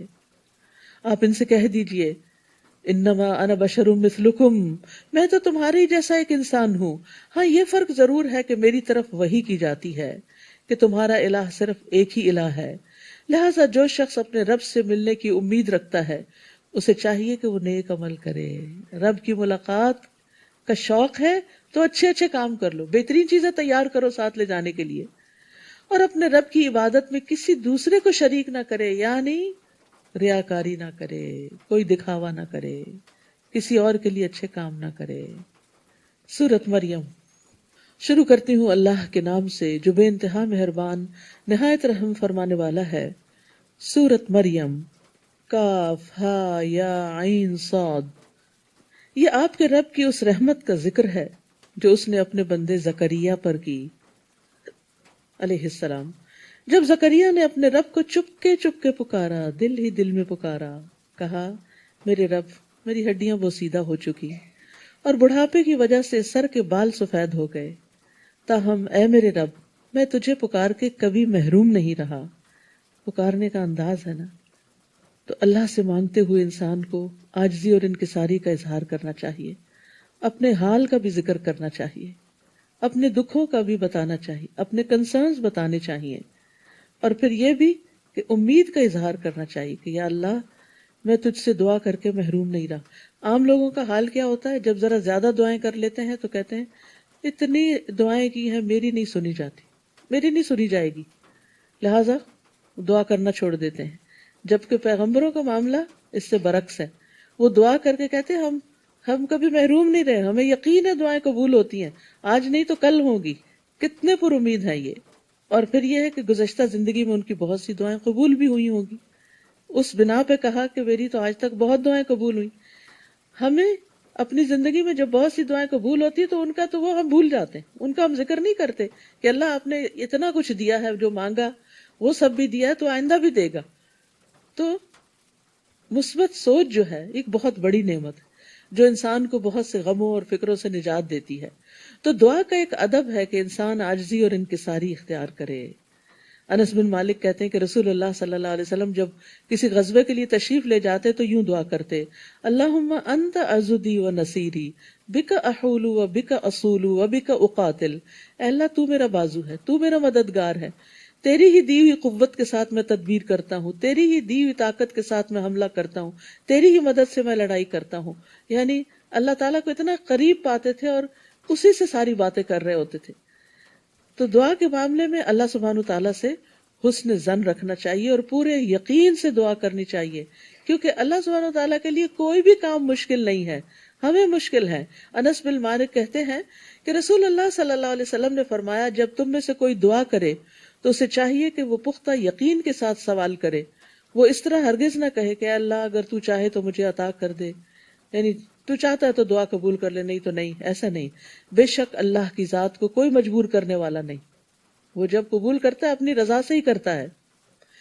پھر وہ کہتے ہیں میں اپنے پیچھے اپنے بھائی بندوں کی برائیوں سے ڈرتا ہوں اور میری بیوی بانجھ ہے، تو اپنی جناب سے مجھے ایک وارث عطا فرما جو میرے اور آل یعقوب کا وارث بنے، اور اے میرے رب اسے پسندیدہ انسان بنانا. تو آپ دیکھیے کہ پیغمبروں کی دعائیں بھی کیا ہوتی ہیں اور ان کی لوگوں کے لیے خیر خواہی کیا ہوتی ہے. لوگوں کی اصلاح اور دین کی سربلندی کے لیے وارث مانگ رہے ہیں. انہیں یہ ڈر نہیں تھا کہ ان کے پیچھے کو بہت بڑی جائیداد چھوڑے جا رہے ہیں کہ جس کو سنبھالے گا کون یا ان کا مال و متاع کون دیکھے گا. نہیں، انہیں فکر یہ تھی کہ میرے اس مشن کا وارث کون بنے گا، یہ جو میں لوگوں کو اللہ کی طرف بلاتا ہوں میرے بعد کون بلائے گا. اور میں اب تک اپنے خاندان اور اپنے بنی اسرائیل کو سنبھالے ہوئے ہوں، ان کو مسلسل گائیڈ کرتا ہوں، تو مجھے اپنے بعد ان میں سے کوئی نظر نہیں آتا کہ جو اس کام کو آگے لے کے چلے گا. تو مجھے ہی بیٹا عطا کر کے میں اس کی ایسی پرورش کروں کہ وہ اس مشن کا وارث ہو جائے. تو یہاں ہم سب کو بھی اللہ تعالیٰ سے دعا کرنی چاہیے کہ اللہ تعالیٰ ہمیں نیک اولاد عطا فرمائے، اور اولاد اور ہماری جنریشنز میں ایسے لوگ ہوں جو اللہ کے ولی ہوں اور اللہ کے دوست ہوں، کیونکہ وہ کہتے ہیں فَهَبْ لِي مِن لَّدُنْكَ وَلِيًّا یا زکریا انا نبشرک بغلام اسمہ یحییٰ. اللہ تعالیٰ نے جواباً فرمایا زکریا ہم تمہیں ایک لڑکے کی بشارت دیتے ہیں جس کا نام یحییٰ ہوگا. یہ ایک واحد نام ہے جو اللہ تعالیٰ نے خود رکھا، اس سے پیشتر اس نام کا کوئی دوسرا آدمی ہم نے پیدا نہیں کیا، اور یہ بالکل یونیک نیم تھا. تو اللہ سبحانہ تعالیٰ نے نہ صرف یہ کہ دعا قبول کی، انہیں عزت بخشی، انہیں بیٹا دیا اور اس کا نام بھی خود رکھا. اتنی اچھی طرح دعا قبول کی. زکریا نے عرض کی اے میرے رب میرے ہاں لڑکا کیسے ہوگا جبکہ میری بیوی بانجھ ہے اور میں بڑھاپے کی حد کمال کو پہنچ چکا ہوں. اللہ تعالیٰ نے فرمایا ہاں ایسا ضرور ہوگا. تیرا رب یہ کہہ رہا ہے کہ میرے لیے یہ تو آسان سی بات ہے، اس سے پہلے میں تجھے پیدا کر چکا ہوں جبکہ تو کوئی چیز بھی نہ تھا. اگر تجھے پیدا کیا ہے تو تمہارا بیٹا بھی پیدا ہو سکتا ہے. زکریا نے عرض کیا اے رب میرے لیے کوئی نشانی مقرر کر دے. اللہ تعالیٰ نے فرمایا تیرے لیے نشانی یہ ہے کہ تو مسلسل 3 رات تک لوگوں سے گفتگو نہ کر سکے گا، یعنی تمہاری زبان بند ہو جائے گی. چنانچہ جب وہ وقت آ گیا زکریا اپنے حجرے سے نکل کر اپنی قوم کے پاس آئے تو انہیں اشارے سے کہا کہ صبح و شام تسبیح بیان کیا کرو. جب اللہ تعالیٰ کوئی نعمت دے تو اللہ ہی کی تعریف کرنی چاہیے. اللہ تعالیٰ نے یحییٰ کو بچپن میں ہی حکم دیا یا یحییٰ خذ الکتاب بقوہ وآتیناہ الحکم صبیا. اے یحییٰ کتاب یعنی تورات پر مضبوطی سے عمل پیرا ہو جاؤ، اور ہم نے اسے بچپن میں ہی قوت فیصلہ عطا کر دی. سبحان اللہ، اللہ تعالیٰ کی دین ہے. بعض بچے بچپن میں ہی بہت میچور اور سمجھدار ہوتے ہیں اور والدین کو بھی سمجھا رہے ہوتے ہیں. ہم نے اسے اپنی مہربانی سے نرم دل اور پاک سیرت بنایا اور وہ فی الواقع پرہیزگار تھا. وہ اپنے والدین سے ہمیشہ اچھا سلوک کرتا تھا اور کسی وقت بھی جابر اور نافرمان نہ ہوا. تو یہ یحییٰ علیہ السلام کی صفات یہاں بھی اور سورۃ آل عمران میں بھی بیان ہوئی ہیں کہ اللہ تعالیٰ دعائیں قبول کرتا ہے تو کس اچھے طریقے سے کرتا ہے کہ انہیں بیٹا بھی دیا اور اس کے ساتھ وہ ساری کوالٹیز دی کہ جو شاید ان کے بھی ذہن میں نہیں تھیں، اور وہ اس کام کے لیے جو انتہائی ضروری تھی ان سب صفات کے ساتھ ان کو پیدا کیا. وَسَلَامٌ عَلَيْهِ يَوْمَ وُلِدَ وَيَوْمَ يَمُوتُ وَيَوْمَ يُبْعَثُ حَيًّا. اس دن پر سلامتی ہو جس دن بھی وہ پیدا ہوئے، اور اس دن بھی جب وہ مریں گے، اور اس دن بھی جب وہ دوبارہ زندہ اٹھائے جائیں گے. یاد رکھیے یہ 3 مواقع بڑی وحشت کے مواقع ہوتے ہیں. جب انسان ماں کے پیٹ سے دنیا میں آتا ہے تو پھر روتا ہے، ایک دم اس کو وحشت ہوتی ہے کہ یہ کہاں آ گیا ہوں، کیونکہ اب تک وہ کتنے کمفرٹ زون میں ہوتا ہے، اتنا پروٹیکٹڈ ہوتا ہے، اتنے کوزی جگہ پر ہوتا ہے، تو ایک دم وہ دنیا میں آتا ہے تو اس کے لیے تکلیف دہ ہوتا ہے۔ دوسرے، جب موت کا فرشتہ آتا ہے تو انسان ایسی چیز دیکھتا ہے جو اس نے پہلے کبھی نہیں دیکھی ہوتی۔ وہ دن بھی موت کا اور نزا کا اور قبر تک جانے کا بڑی وحشت کا دن ہوتا ہے، کہ جس میں دوسرے ہی لوگ اسے نہلا رہے ہوتے ہیں اور کفنا رہے ہوتے ہیں اور قبر میں اکیلے رکھ رہے ہوتے ہیں، تو وہ بھی وحشت کا دن ہے۔ اور تیسرے، جب انسان قبروں سے سو کر اٹھیں گے، یعنی جب قبروں سے نکلیں گے، حشر کے میدان میں لوگ گتھم گتھا ہو رہے ہوں گے اور ہر طرف ایک نئی ہی عجیب سی کیفیت ہوگی، ہر چیز بدل چکی ہوگی، ہر چیز تبدیل ہو چکی ہوگی، تو وہ بھی وحشت کا دن ہوگا۔ تو اللہ سبحانہ تعالیٰ نے یحییٰ علیہ السلام کے لیے ان تینوں دنوں میں سلامتی کا وعدہ کیا کہ ان کے لیے ان تین اوقات میں کوئی وحشت نہیں ہوگی۔ اپنے لیے بھی دعا مانگی، یا اللہ ہمارے لیے بھی موت کے دن قبر میں اور آخرت میں وحشت نہ ہو، ہمیں تو اپنی طرف سے سلامتی سے نوازنا۔ اور اس کتاب میں مریم کا حال بھی ذکر کیجئے، جب وہ اپنے گھر والوں سے الگ ہو کر مشرقی جانب گوشہ نشین ہو گئی تھی۔ تفصیل اس کی سورۃ آل عمران میں گزر چکی ہے۔ اور پردہ ڈال کر ان سے چھپ گئی تھی، اس وقت ہم نے اس کی طرف اپنی روح یعنی فرشتے کو بھیجا، جو ایک تندرست انسان کی شکل میں مریم کے سامنے آ گیا۔ وہ بولی، اگر تمہیں کچھ اللہ کا خوف ہے تو میں تم سے اللہ کی پناہ مانگتی ہوں، کیونکہ ان کا کبھی کسی مرد سے انٹریکشن نہیں ہوا تھا، اور وہ عبادت کے لیے آئی تھی اور ایک دم اپنے عبادت گاہ میں ایک مرد کو دیکھ کر بہت پریشان ہو گئی۔ تو انہوں نے شر دور کرنے کے لیے اور اس مرد کے شر سے، جو ان کو پتہ نہیں تھا کہ فرشتے ہیں، پناہ مانگنے کے لیے اللہ عز و جل کا خوف دلایا کہ تم اللہ سے ڈرو۔ وہ بولے، میں تو تمہارے رب کا بھیجا ہوا ہوں، میں تو فرشتہ ہوں، مرد نہیں ہوں، اور اس لیے آیا ہوں کہ تمہیں ایک پاک سیرت لڑکا دوں۔ وہ بولی، میرے ہاں لڑکا کیسے ہوگا جبکہ مجھے کسی انسان نے چھوا تک نہیں اور میں بدکار بھی نہیں ہوں، یعنی کوئی سبب نہیں ہے بیٹا پیدا ہونے کا۔ وہ بولے، ہاں ایسا ہی ہوگا، تمہارے رب نے فرمایا ہے کہ میرے لیے یہ آسان سی بات ہے، اور اس لیے بھی ایسا ہوگا کہ ہم اس لڑکے کو لوگوں کے لیے ایک نشانی بنائیں اور وہ ہماری طرف سے رحمت ہوگا، اور یہ کام ہو کے رہے گا، ڈن۔ چنانچہ مریم کو اس بچے کا حمل ٹھہر گیا اور وہ اس حالت میں ایک دور کے مکان میں علیحدہ جا بیٹھی۔ پھر زچگی کی درد انہیں ایک کھجور کے تنے تک لے آئی تو کہنے لگی، کاش میں اس سے پہلے مر چکی ہوتی اور میرا نام و نشان بھی باقی نہ رہتا۔ یعنی تکلیف بھی تھی اور اس بات کا خوف بھی تھا کہ اب اس بچے کو لے کے جائیں گی کہاں، اور خود وہ اتنی پرہیزگار اور نیک مشہور تھی، تو ایک نیک پاک دامن عورت سے کسی ایسی چیز کی توقع کوئی بھی نہیں کرتا، تو انہیں اپنی عزت کا بھی بہت خوف تھا۔ تو دونوں یعنی غمگین بھی تھی اور تکلیف میں تھی، فزیکل النس بھی تھی اور ایموشنلی بھی پریشان تھی۔ اس وقت درخت کے نیچے سے فرشتے نے انہیں پکار کر کہا، غمزدہ نہ ہو، اللہ تحزنی، تمہارے رب نے تمہارے نیچے ایک چشمہ بہا دیا ہے، اور اس کھجور کے تنے کو زور سے ہلاؤ، وہ آپ پر تازہ پکی ہوئی کھجوریں گرائے گا۔ تو یاد رکھیے، رزق کے لیے اسباب اختیار کرنا ضروری ہے، یعنی کھجوریں تھیں لیکن ہلانی خود پڑیں گی۔ رزق اللہ کی طرف سے آتا ہے، اوپر سے آتا ہے، لیکن محنت انسان کو کرنی پڑتی ہے، اور وہ محنت اس تکلیف کے وقت میں بھی ان کو کرنی پڑ رہی تھی، اور اس لیے بھی کہ اس وقت ایک ایکسرسائز بھی ہو جائے اور اس کے ساتھ ساتھ یہ کہ انرجی بھی ملے۔ اور زچہ کے لیے کھجور سب سے بہترین چیز ہے، پانی اور کھجور۔ اور آج کل آپ دیکھ رہے ہیں کہ افطار کے وقت اتنے لمبے دن کے بعد اگر پانی اور کھجور کے بعد یوں لگتا سیراب ہو گئے اور کچھ کھانے کی ضرورت نہیں ہے۔ کیا برکت ہے رمضان کی، اور کیا برکت ہے سحری کھانے کی، اور کیا برکت ہے افطار کی، سبحان اللہ۔ یعنی ایک عجیب ایکسپیرینس ہے، آپ سبھی کر رہے ہوں گے اس کو، اور رمضان آنے سے پہلے سبھی ڈرے ہوں گے لنچ ٹائم پہ کیا ہوگا، بڑی سخت بھوک لگتی ہے، پتہ نہیں کہاں غائب ہوئی ہیں وہ بھوکیں ساری۔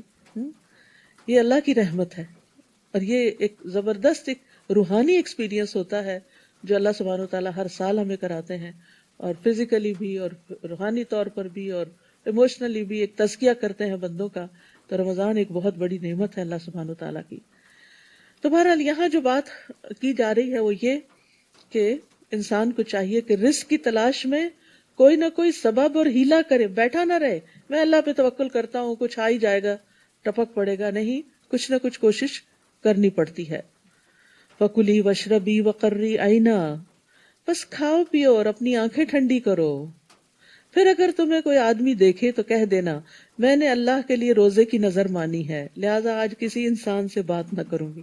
اب آئے گی الزامات کی بچھاڑ تو اس کے جواب میں خاموشی۔ کتنا زبردست حل بتایا گیا۔ اور پھر اللہ کے لیے نظر مانی، ان کی شریعت میں چپ کا روزہ ہوتا تھا۔ شکر ہے ہماری بھی نہیں، ورنہ ہم دورہ قرآن کیسے کرتے۔ تو یعنی اور پھر ایک اور بات یہ کہ چپ اللہ کے لیے اور بولنا بھی اللہ کے لیے۔ تو اصل عبادت یہی ہوتی ہے کہ جو چیز اللہ تعالیٰ پسند کرے اس کو اس وقت پہ کر لینا، یہی اصل چیز، یہی اصل اطاعت ہے۔ یعنی اس پہ عقل یا لاجک اور یہ ساری چیزیں کاؤنٹ نہیں کرتی، اس پہ یہ دیکھنا پڑتا ہے کہ اللہ تعالیٰ کیا چاہتے، کس مقرر وقت پہ اللہ تعالیٰ آپ سے کیا چاہتے۔ سحری کے وقت کھانا روک دیں، افطاری کے وقت بھوک روک دیں، کچھ نہ کچھ ضرور کھائیں، چاہے پانی کا ایک گھونٹ ہی کیوں نہ ہو۔ تو یہاں پر اللہ سبحانہ تعالیٰ نے ان کو یہ کہا کہ آپ نے بولنا نہیں، بس چپ رہنا ہے۔ فَأَتَتْ بِهِ قَوْمَهَا تَحْمِلُهُ، پھر وہ اس بچے کو اٹھائے اپنی قوم میں آئیں، وہ کہنے لگے مریم تو بہتان والی چیز لائی ہے، یہ تو کچھ اچھا نہیں کیا تم نے۔ اے ہارون کی بہن، نہ تو تیرا باپ کوئی برا آدمی تھا اور نہ ہی تیری ماں بدکار تھی۔ مریم نے اس بچے کی طرف اشارہ کر دیا تو وہ کہنے لگے ہم اس سے کلام کیسے کریں جو ابھی گود کا بچہ ہے۔ بچہ بول اٹھا، قال انی عبد اللہ آتانی الکتاب وجعلنی نبیا، میں اللہ کا بندہ ہوں، اللہ نے مجھے کتاب دی ہے اور نبی بنایا۔ سبحان اللہ، پنگوڑے میں جو بچہ ہے، گود میں جو بچہ ہے، اس کو نبوت عطا کر دی گئی ہے کہ یہ بڑا ہو کر اس کا کام کیا ہوگا۔ اور خاص طور پر یہ جو عیسیٰ علیہ السلام کی زبان سے کہلوایا گیا انی عبد اللہ، میں اللہ کا بندہ ہوں۔ تو جب بھی کوئی کرسچن آپ سے انٹریکٹ کرے اور عیسیٰ علیہ السلام کی پوزیشن پوچھنا چاہے کہ ہمارے دین میں کیا ہے، تو اس کو سورۃ مریم پڑھنے کے لیے دیا کریں کہ ہماری کتاب حضرت مریم کے بارے میں کیا کہتی ہے اور حضرت عیسیٰ کے بارے میں کیا کہتی ہے کہ انی عبداللہ، میں اللہ کا بندہ ہوں، اور جہاں کہیں بھی میں رہوں اس نے مجھے بابرکت بنایا۔ وجعلنی مبارکا اینما کنت، کچھ لوگ خیر کی کنجیاں ہوتے ہیں، جہاں جاتے ہیں خیر پھیلاتے ہیں، جہاں جاتے ہیں دوسروں کے لیے مدد کرتے ہیں، جہاں جاتے ہیں دوسروں کی خوشی اور آرام کا سبب بنتے ہیں، ایسے لوگ مبارک ہوتے ہیں۔ اور کچھ لوگ ہوتے ہیں شر کی کنجیاں ہوتے ہیں اور خیر کے تالے ہوتے ہیں، ان سے یہ حدیث کے مفہوم سے اخذ کیا یہ بات میں نے۔ تو یعنی کچھ لوگوں سے آپ خیر کی توقع کر ہی نہیں سکتے، وہ آئیں گے تو آپ گھبرا اٹھیں گے، پتہ نہیں اب یہ کیا بات کریں گے، کون سا تانا دیں گے اور کہاں نقصان دے دیں گے اور کس چیز پہ تنقید شروع کر دیں گے اور کیا چیز خراب کر کے جائیں گے۔ تو یہ ساری چیزیں شر سے تعلق رکھتی ہیں۔ تو اب یہاں پر آپ دیکھیے کہ اللہ تعالیٰ نے ان کو مبارک بنایا، جہاں بھی میں ہوں، اینما کنت، واوصانی بالصلاۃ والزکاۃ، اور جب تک میں زندہ رہوں مجھے نماز اور زکوٰۃ ادا کرنے کا حکم دیا، ما دمت حیا، وبرا بوالدتی ولم یجعلنی جبارا شقیا، اور یہ بھی کہ میں اپنی والدہ سے بہتر سلوک کرتا رہوں، والدین نہیں صرف والدہ، کیونکہ والد تو تھے ہی نہیں، نیز اللہ نے مجھے جابر اور بدبخت نہیں بنایا۔ تو اس میں آپ دیکھیے کہ ایک طرف حقوق اللہ اور دوسری طرف حقوق العباد، اللہ کی عبادت میں صلاۃ اور زکوٰۃ، اور پھر ماں کے ساتھ حسن سلوک اور کسی کے ساتھ برا نہیں کرنا۔ لم یجعلنی جبارا شقیا، بدبخت نہیں ہوں، ظالم نہیں ہوں۔ اور یہ ان صفات کا خاص طور پر کیوں ذکر کیا؟ کیونکہ بنی اسرائیل کے اندر یہ چیزیں ختم ہو چکی تھیں۔ آج امت مسلمہ کا یہی حال ہے، نماز ختم ہو گئی ہے، زکوٰۃ ختم ہو گئی ہے۔ آپ کسی وقت بھی آپ جا کے مسجدوں میں دیکھیں کتنے لوگ ہوں گے، ملیں گے آپ کو۔ گھروں کے اندر آپ دیکھیں کیا اہتمام ہے نماز کا۔ اور پھر دوسری طرف زکوٰۃ بھی اپنی منمانے طریقے سے جو دینا ہو چیریٹی میں دیتے رہتے ہیں، باقاعدہ کیلکولیشن کر کے زکوٰۃ اینولی نہیں نکالتے کیونکہ زکوٰۃ اس وقت تک ادا نہیں ہوتی جب تک اس کی نیت نہ ہو، جب تک اس کا حساب کتاب نہ ہو، اور جب تک وہ ان لوگوں کو نہ دی جائے جن کو دینا ضروری ہے، فریضہ ادا نہیں ہوتا۔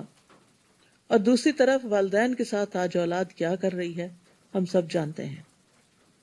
تو بنی اسرائیل جو تھی اس کے اندر یہی خرابیاں پیدا ہو چکی تھی، تو خاص طور پر عیسیٰ علیہ السلام ان خوبیوں کو لے کر آئے تھے۔ اور والدہ کا خیال اس لیے بھی کہ ان کے معاشرے میں بھی عورت بڑی کمزور تھی، عورت کے حقوق نہیں تھے۔ تو عیسیٰ علیہ السلام نے جب کہا کہ اپنی والدہ کے ساتھ اچھا سلوک کروں گا، تو یہ اصل میں عورت کے حقوق ہی کی ایک بات ہے۔ والسلام علی یوم ولدت و یوم اموت و یوم ابعث حیا، مجھ پر سلامتی ہو جس دن میں پیدا ہوا، جس دن میں مروں گا، اور اس دن بھی جب میں زندہ کر کے اٹھایا جاؤں گا۔ وہی 3 مواقع ہیں وحشت کے جن میں سلامتی کی بات ہو رہی ہے۔ یہ ہے عیسیٰ ابن مریم کا قصہ، یہی سچی بات ہے جس میں وہ جھگڑا کر رہے ہیں۔ اللہ کو یہ شایع نہیں کہ کسی کو اپنا بیٹا بنائے، وہ ایسی باتوں سے پاک ہے۔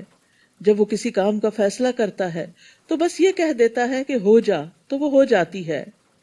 وَإِنَّ اللَّهَ رَبِّي وَرَبُّكُمْ فَاعْبُدُوهُ هَذَا صِرَاطٌ مُسْتَقِيمٌ، اور آپ انہیں بتائیں کہ اللہ ہی میرا اور تمہارا رب ہے، لہٰذا اسی کی عبادت کرو، یہی سیدھی راہ ہے۔ پھر مختلف گروہوں نے آپس میں اختلاف کیا۔ بس ایسے کافروں کے لیے ہلاکت ہے جو بڑے دن کی حاضری کا انکار کر رہے ہیں۔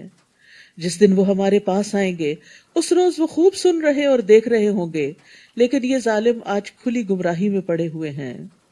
نیز انہیں پچھتاوے کے دن سے ڈرائیے، یوم الحسرہ، جب ہر کام کا فیصلہ کیا جائے گا۔ آج تو یہ لوگ غفلت میں پڑے ہیں اور ایمان نہیں لا رہے۔ حسرت کہتے ہیں شدید ترین ریگریٹ، ندامت کو، اور ایسی چیز پہ مر مٹنا جو انسان سے چھوٹ گئی ہو اور اسے پکڑنا ممکن نہ ہو۔ کوئی اپرچونٹی ہاتھ سے نکل جائے، کوئی بہت قیمتی چیز اس سے فوت ہو جائے۔ تو قیامت کے دن کو یوم الحسرہ اس لیے کہا گیا کہ اس دن سب اپنی کوتاہیوں پر سخت نادم ہوں گے، حتیٰ کہ مومن بھی نادم ہوں گے۔ کہ اس دن انسان سوچے گا کہ میں نے اپنا فلاں وقت کیوں ضائع کیا، میں اس کام میں کیوں پڑی رہی، میں نے زیادہ بہتر طریقہ زندگی کیوں نہ اختیار کیا۔ یاد رکھیے، ہر وہ جگہ جہاں اللہ کا ذکر نہ کیا جائے وہ انسان کے لیے قیامت کے دن باعث حسرت ہوگی۔ رسول اللہ صلی اللہ علیہ وسلم نے فرمایا، جو لوگ کسی جگہ پر مجلس کریں لیکن اس میں اللہ کا ذکر نہ کریں، وہ ان کے لیے قیامت کے دن باعث حسرت ہوگی۔ اور جو آدمی کسی رستے پر چلتے ہوئے اللہ کا ذکر نہ کرے، گاڑی چلاتے ہوئے اگر ذکر نہیں کرے، وہ چلنا بھی قیامت کے دن اس کے لیے باعث حسرت ہوگا۔ اور جو آدمی اپنے بستر پر آئے یعنی سونے کے لیے لیکن وہ وہاں اللہ کا ذکر نہ کرے، تو وہ سونا بھی اس کے لیے باعث حسرت ہوگا۔ لیکن اس کے برعکس جو ذکر کر کے سوتا ہے اور وضو کی حالت میں سوتا ہے، اس کی ساری رات عبادت میں لکھی جاتی ہے۔ بلا شبہ ہم ہی زمین اور اس پر موجودہ سب چیزوں کے وارث ہوں گے، اور انہیں ہمارے ہی ہاں لوٹ کر آنا ہے۔ اور اس کتاب میں سیدنا ابراہیم کا قصہ بیان کیجئے۔ بلا شبہ وہ راست باز انسان اور ایک نبی تھے، بڑے سچے انسان تھے۔ صدیق اس کو کہتے ہیں جو سچ بولنے والا ہو اور سچ پہ قائم رہنے والا ہو۔ اور اس لیے بھی صدیق کہا جاتا ہے کہ وہ اللہ کی وحدانیت کی، رسولوں کی، قیامت کی، اللہ تعالیٰ کے احکامات کی تصدیق کرتا ہے۔ جب انہوں نے اپنے باپ سے کہا، ابا جان، آپ ایسی چیزوں کی عبادت کیوں کرتے ہیں جو نہ سنتی ہیں نہ دیکھتی ہیں، نہ تمہارے کسی کام آ سکتی ہیں؟ ابا جان، میرے پاس ایسا علم ہے جو آپ کے پاس نہیں آیا، لہٰذا میرے پیچھے چلیے، میں آپ کو سیدھی راہ بتاؤں گا۔ بعض اوقات ایسا ہوتا ہے کہ اولاد والدین سے زیادہ سمجھدار ہوتی ہے۔ ابا جان، شیطان کی عبادت نہ کیجیے، وہ تو اللہ کا نافرمان ہے۔ کتنی زبردست لاجک دی انہوں نے۔ ابا جان، مجھے خطرہ ہے کہ اللہ تعالیٰ سے آپ کو سزا ملے گی اور آپ شیطان کے ساتھی بن جائیں گے۔ یہاں پر آپ دیکھیں، یا ابتی یا ابتی یا ابتی، 3 کنزیکٹیو آیات یا ابتی سے شروع ہو رہی ہیں، پیار سے بات کر رہے ہیں۔ والدین کو بھی اگر کچھ سمجھانا ہو تو پیار اور محبت سے سمجھائیں، چاہے وہ کافر ہی کیوں نہ ہو، چاہے وہ کتنا بھی بڑے مجرم کیوں نہ ہو، لیکن ان کے ساتھ بات کرتے ہوئے ادب لازم ہے۔ باپ نے جواب دیا، ابراہیم، کیا تو میرے معبودوں سے برگشتہ ہو گیا؟ اگر تو اس کام سے باز نہ آیا تو میں تجھے سنسار کر دوں گا، اور بہتر یہ ہے کہ تو ایک طویل مدت تک کے لیے میری آنکھوں سے دور چلا جا، نکل جاؤ یہاں سے۔ گھر سے کک آؤٹ کر دیا۔ ابراہیم نے جواب دیا، ابا جان آپ پر سلام ہو، میں اپنے رب سے آپ کے لیے بخشش کی دعا کروں گا، بلا شبہ میرا رب مجھ پر مہربان ہے۔ میں آپ لوگوں کو بھی چھوڑے جا رہا ہوں اور ان کو بھی جنہیں تم لوگ اللہ کے سوا پکارتے ہو، میں تو اپنے رب ہی کو پکاروں گا، مجھے امید ہے کہ میں اپنے رب کو پکار کر کبھی محروم نہ رہوں گا۔ وہی امید والی بات جو زکریا علیہ السلام کے اندر تھی کہ رب کو پکار کے اللہ اکون بدعاء ربی شقیہ، رب سننے والا ہے، کوئی نا امیدی نہیں، مایوسی نہیں۔ پھر جب ابراہیم علیہ السلام ان لوگوں کو چھوڑ کر چلے گئے، ہجرت کر گئے، اور ان چیزوں کو بھی جنہیں وہ لوگ اللہ کے سوا پوچھتے تھے انہیں بھی پاک کر دیا، تو ہم نے انہیں اسحاق عطا کیا اور اس کے بعد یعقوب بھی، ان سب کو ہم نے نبی بنایا۔ کس طرح اللہ سبحانہ وتعالیٰ نے کمپنسیٹ کیا، والدین اور رشتہ دار اور ماں باپ اور خاندان اور کنبہ اور قبیلہ اور دوست اور علاقہ، ان سب کا بہترین نعم البدل دیا کہ نیک اولاد دی۔ بعض اوقات انسان ماں باپ کے گھر دکھی ہوتا ہے، آگے اللہ تعالیٰ اس کو سسرال میں بڑے بھاگ لگا دیتا ہے۔ تو انسان کو کبھی مایوس نہیں ہونا چاہیے۔ کبھی شوہر کی طرف سے کوئی تکلیف پہنچتی ہے تو اولاد کی طرف سے آنکھوں کی ٹھنڈک نصیب ہو جاتی ہے۔ تو انسان کو اللہ تعالیٰ سے خیر ہی مانگتے رہنا چاہیے۔ ہم نے ان سب کو اپنی رحمت سے نوازا تھا اور ذکر خیر سے بلند کیا تھا۔ وَجَعَلْنَا لَهُمْ لِسَانَ صِدْقٍ عَلِيًّا، یعنی ان کو دنیا میں بھی اچھی ناموری عطا کی۔ نیز اس کتاب میں موسیٰ کا قصہ بھی بیان کیجیے، بلا شبہ وہ ایک برگزیدہ انسان اور رسول اور نبی تھے۔ ہم نے انہیں کوہ طور کی داہنی جانب سے پکارا اور راز کی گفتگو کرنے کے لیے اسے قرب عطا کیا، اپنے قریب کر لیا۔ اذ نادا ربک موسیٰ، جیسے ایک اور جگہ پر بھی آتا وَنَادَيْنَاهُ۔ 5 آیتوں میں اللہ تعالیٰ نے ندا کے ساتھ اس کلام کو بیان کیا ہے، یعنی اللہ تعالیٰ نے جو کلام کیا آواز کے ساتھ تھا۔ نادینا، نادا، ناداہو، نادیناہو، یہ مختلف آیات میں آتا ہے۔ وَقَرَّبْنَاهُ نَجِيًّا، اور ہم نے اس کو سرگوشیوں کے لیے قریب کر لیا۔ موسیٰ علیہ السلام کو اللہ تعالیٰ کا خاص قرب نصیب ہوا۔ مجاہد اس آیت کے بارے میں کہتے ہیں، 7ویں آسمان اور عرش کے درمیان 70,000 پردے ہیں، اور اللہ تعالیٰ موسیٰ علیہ السلام کو اپنے قریب کرتے رہے یہاں تک کہ دونوں کے درمیان صرف ایک پردہ رہ گیا۔ جب اس جگہ دیکھا اور لوح محفوظ پر چلنے والے کلموں کی آواز سنی تو موسیٰ علیہ السلام نے اپنی فرمائش کر دی، ربی ارینی انظر الیک، میرے رب مجھے دکھا کہ میں تجھے دیکھوں۔ وقال لن ترانی، تو مجھے دیکھ نہیں سکتے۔ یہ تو موسیٰ علیہ السلام کا قرب تھا، لیکن ایک عام انسان کو بھی اللہ کا قرب نصیب ہوتا ہے، وہ کہاں؟ نماز میں، سجدے میں۔ اس لیے سجدہ کرتے ہوئے پیار سے سجدہ کیا کریں کہ آپ رب کے قریب ترین ہیں، اور دل سے دعا مانگا کریں۔ ایک طریقہ جو میں کرتی ہوں وہ یہ کہ جیسے قرآنی اور مسنون دعاؤں کی کتاب میں شروع میں چھوٹی چھوٹی دعائیں لکھی ہوئی نا، اللہم فقہنی فی الدین، چند سیکنڈ لگتے ہیں اس کو پڑھنے میں۔ یا رب انی لما انزلت الی من خیر فقیر، یا اسی طرح رب اغفر لی وارحمنی، یا کوئی بھی۔ تو جب آپ سجدے کو جاتے ہیں نا، آج کل ماشاءاللہ عام دنوں سے زیادہ سجدے کر رہے ہیں آپ، تو امام کے پیچھے بھی جب سجدے میں 3 دفعہ سبحان ربی الاعلیٰ پڑھ کے فٹافٹ اپنی دعا کر دی، کیونکہ وہاں پر دعا قبول ہوتی، اور ریپیٹ بھی کر سکتے ہیں۔ لیکن یہ کہ مثلاً آپ 1-2 صفحے یاد تو ہوں گے آپ کو، تو وہ دعا کے ذرا ایک نظر دیکھ کے تاکہ آپ کو سیکوینس یاد رہے تو آپ ان کو ریپیٹ کرتے رہیں۔ اس طرح انشاءاللہ بہت ساری آپ کی دعائیں رمضان کی راتوں میں، قیام کے دوران، سجدوں میں آپ مانگ سکیں گے۔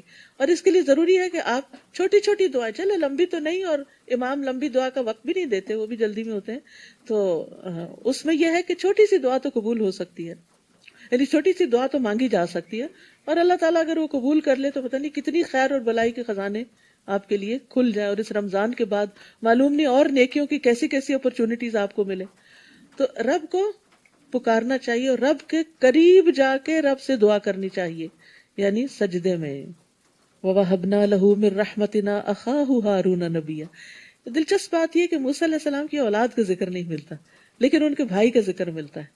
تو یہ اللہ کا فیصلہ نا، کسی کو بھائی کی شکل میں سپورٹ ملتی ہے اور کسی کو اولاد کی شکل میں ملتی ہے، تو اس لیے انسان کو کمپیریزن نہیں کرنا چاہیے، ہائے فلاں کے تو بچے بڑے نیک ہیں، معلوم نہیں آپ کو اللہ تعالیٰ کس نیک انسان کے ساتھ آپ کو ملا دے کہ وہ آپ کے لیے اپنے بچوں سے بھی زیادہ آپ کے دین میں آپ کو آگے لے جائے۔ تو اللہ کے فیصلوں پر راضی رہنا بس سیکھیں، خوش رہنا سیکھیں۔ اور اپنی مہربانی سے ان کے بھائی ہارون کو نبی بنا کر اسے مدد کے طور پر دے دیا۔ وَاذْكُرْ فِي الْكِتَابِ اسماعیل، نیز اس کتاب میں اسماعیل کا قصہ بیان کیجیے۔ ابراہیم علیہ السلام کو اللہ تعالیٰ نے اسحاق اور یعقوب علیہ السلام دیے، لیکن اسماعیل علیہ السلام بھی دیے تھے جو حضرت ہاجر سے تھے۔ ایک بیٹے سے آگے فوراً نسل چل پڑی، لیکن دوسرے بیٹے سے فوراً نسل نہیں چلی، مگر کئی سو سال کے بعد محمد صلی اللہ علیہ وسلم کی شکل میں عظیم ترین بیٹا عطا کیا۔ تو وہ نبی صلی اللہ علیہ وسلم فرماتے تھے نا، میں اپنے باپ ابراہیم کی دعا ہوں، انہوں نے آپ کے لیے دعا کی تھی۔ تو بعض اوقات ایسا ہوتا ہے کہ ہماری زندگی میں ہماری نسلوں کو بھاگ لگ جاتے ہیں، اور بعض اوقات یہ بھی ہوتا ہے کہ انسان دعائیں مانگتا رہتا، اللہ دعائیں رائگاں نہیں کرتا، اور صدیوں بعد کوئی ایسا بچہ اس نسل میں پیدا ہو جاتا ہے جو کسی کی دعا کا نتیجہ ہوتا ہے، تو وہ بھی صدقہ جاریہ بن جائے گا۔ تو اس لیے اولاد اور اولادوں کی اولاد کے لیے، جنریشنز کے لیے دعائیں کرتے رہا کریں، اور اگر اپنے بچے اتنے فرما بردار نہیں تو غم نہ کھایا کریں، کوئی پتہ نہیں آئندہ اللہ تعالیٰ آپ کی دعاؤں کو کیا قبولیت کا مقام عطا کرے۔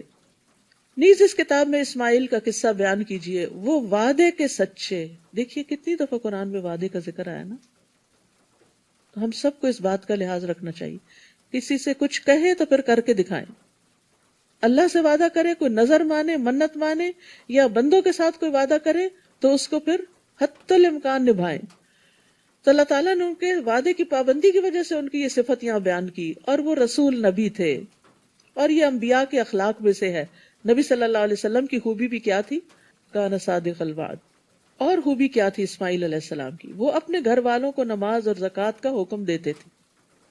پیچھے انہوں نے کہا کہ عیسیٰ علیہ السلام نے کہا کہ میں نماز اور زکوٰۃ ادا کرتا ہوں اور والدہ کا فرما بردار ہوں، اور یہاں اسماعیل علیہ السلام نہ صرف یہ کہ خود پڑھتے ہیں بلکہ اپنے بچوں کو بھی اس راہ پہ لگاتے ہیں، اور اپنے رب کے نزدیک ایک پسندیدہ انسان تھے۔ تو یاد رکھیے رسول اللہ صلی اللہ علیہ وسلم نے فرمایا اپنے بچوں کو نماز پڑھنے کا حکم دو جب وہ 7 سال کے ہو جائیں، اور جب وہ 10 برس کے ہوں تو انہیں ترک نماز پر مارو اور ان کے بستر آپس میں جدا کر دو، یعنی 10 سال میں پھر نو ایکسکیوز۔ نیز اس کتاب میں ادریس کا بھی ذکر کیجئے، وہ ایک راست باز انسان اور نبی تھے۔ یہاں سچائی کا ذکر کیا گیا، اور یہ سچائی بات کی بھی ہوتی ہے اور وعدے کی بھی ہوتی ہے۔ وَرَفَعْنَاهُ مَكَانًا عَلِيًّا، اور ہم نے انہیں بلند مقام پر اٹھا لیا تھا۔ یہ وہ انبیاء ہیں جن پر اللہ نے انعام کیا تھا، وہ آدم کی اولاد سے اور ان لوگوں سے تھے جنہیں ہم نے نوح کے ساتھ کشتی میں سوار کیا تھا، اور ابراہیم اور اسرائیل کی اولاد سے نہیں، یعقوب علیہ السلام کی اولاد سے تھے، اور ان لوگوں سے تھے جنہیں ہم نے ہدایت عطا کی تھی اور برگزیدہ کیا تھا۔ جب انہیں اللہ تعالیٰ کی آیات سنائی جاتی تو وہ روتے ہوئے سجدے میں گر جاتے تھے، روتے ہوئے سجدے میں گر جاتے، یعنی آیات سن کر ان کے دل پر ایسی کیفیت طاری ہو جاتی تھی۔ لیکن یہ کیفیت اسی پہ ہو سکتی ہے جس کو قرآن سمجھ آتا ہو۔ پھر ان کے بعد ان کی نالائق اولاد ان کی جانشین بنی، جنہوں نے نماز کو ضائع کر دیا۔ تو نالائق اولاد کون سی ہوتی ہے؟ جو نماز چھوڑ دے اور اپنی خواہشات کے پیچھے لگ گئے، دنیا دنیا دنیا۔ وہ عنقریب گمراہی کے انجام سے دوچار ہوں گے۔ فَسَوْفَ يَلْقَوْنَ غَيًّا، ابن مسعود کہتے ہیں کہ غی جہنم کی ایک وادی ہے جس کی گہرائی بہت لمبی اور اس کی خوراک بہت بری ہے، کہ جو نماز نہیں پڑھیں گے ان کو وہاں ٹھکانہ ملے گا۔ تو انسان کو اپنی نماز کی وقتاً فوقتاً دیکھ بھال کرتے رہنا چاہیے، کیونکہ نماز کو ضائع کرنا دین کو ضائع کرنا ہے، اور اس میں نماز کو یا تو پڑھنا ہی نہ، یہ بھی ضائع کرنا ہے، یا پڑھنا تو لیٹ کر کے پڑھنا، یہ بھی ضائع کرنا ہے۔ لوگوں نے ابن مسعود سے پوچھا کہ نماز کو ضائع کرنے کا مطلب کیا ہے؟ تو انہوں نے کہا اس سے مراد ہے نماز کو اتنی دیر سے پڑھنا کہ اس کا وقت ہی نکل جائے۔ نماز کو اتنی دیر سے پڑھنا کہ اصل وقت ہی نکل جائے۔ لوگوں نے کہا ہم یہ سمجھتے تھے کہ نماز کو چھوڑنا اسے ترک کرنا ہے۔ انہوں نے کہا اگر وہ نماز چھوڑ دیتے تو کافر ہو جاتے۔ یہ ابن مسعود کا کہنا ہے۔ صحابہ نمازوں کو ضائع ہوتے دیکھ کر رویا کرتے تھے۔ امام زہری کہتے ہیں کہ میں دمشق میں انس بن مالک کی خدمت میں گیا، آپ اس وقت رو رہے تھے۔ میں نے عرض کیا آپ کیوں رو رہے ہیں؟ انہوں نے فرمایا اب میں اس نماز کے علاوہ نبی صلی اللہ علیہ وسلم کے دور کی کوئی چیز نہیں پاتا، اور اب اس نماز کو بھی ضائع کر دیا گیا، یعنی اس کو تاخیر سے پڑھتے ہیں۔ وہ لیٹ پڑھنے پر رو رہے تھے، لیکن جو پڑھے ہی نہ تو ان کی موت کا منظر کیا ہے؟ وَالْتَفَّتِ السَّاقُ بِالسَّاقِ إِلَىٰ رَبِّكَ يَوْمَئِذٍ الْمَسَاقُ فَلَا صَدَّقَ وَلَا صَلَّىٰ وَلَٰكِنْ كَذَّبَ وَتَوَلَّىٰ. اور پنڈلی کے ساتھ پنڈلی لپٹ جائے گی، یعنی موت کا وقت جب آئے گا، اس دن تیرے رب کی طرف روانگی ہے، نہ اس نے تصدیق کی نہ نماز ادا کی، لیکن جھٹلایا اور منہ پھیرا.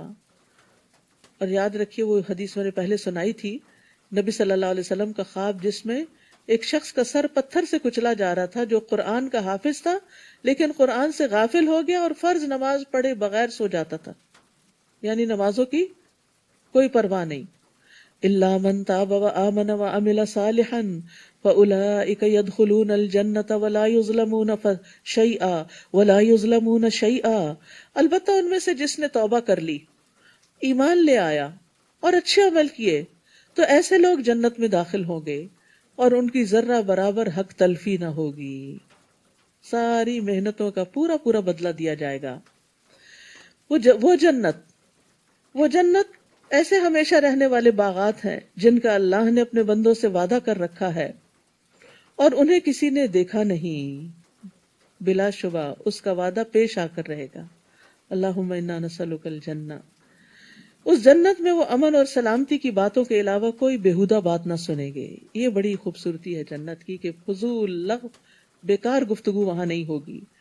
وہاں انہیں صبح و شام ان کا رزق ملتا رہے گا.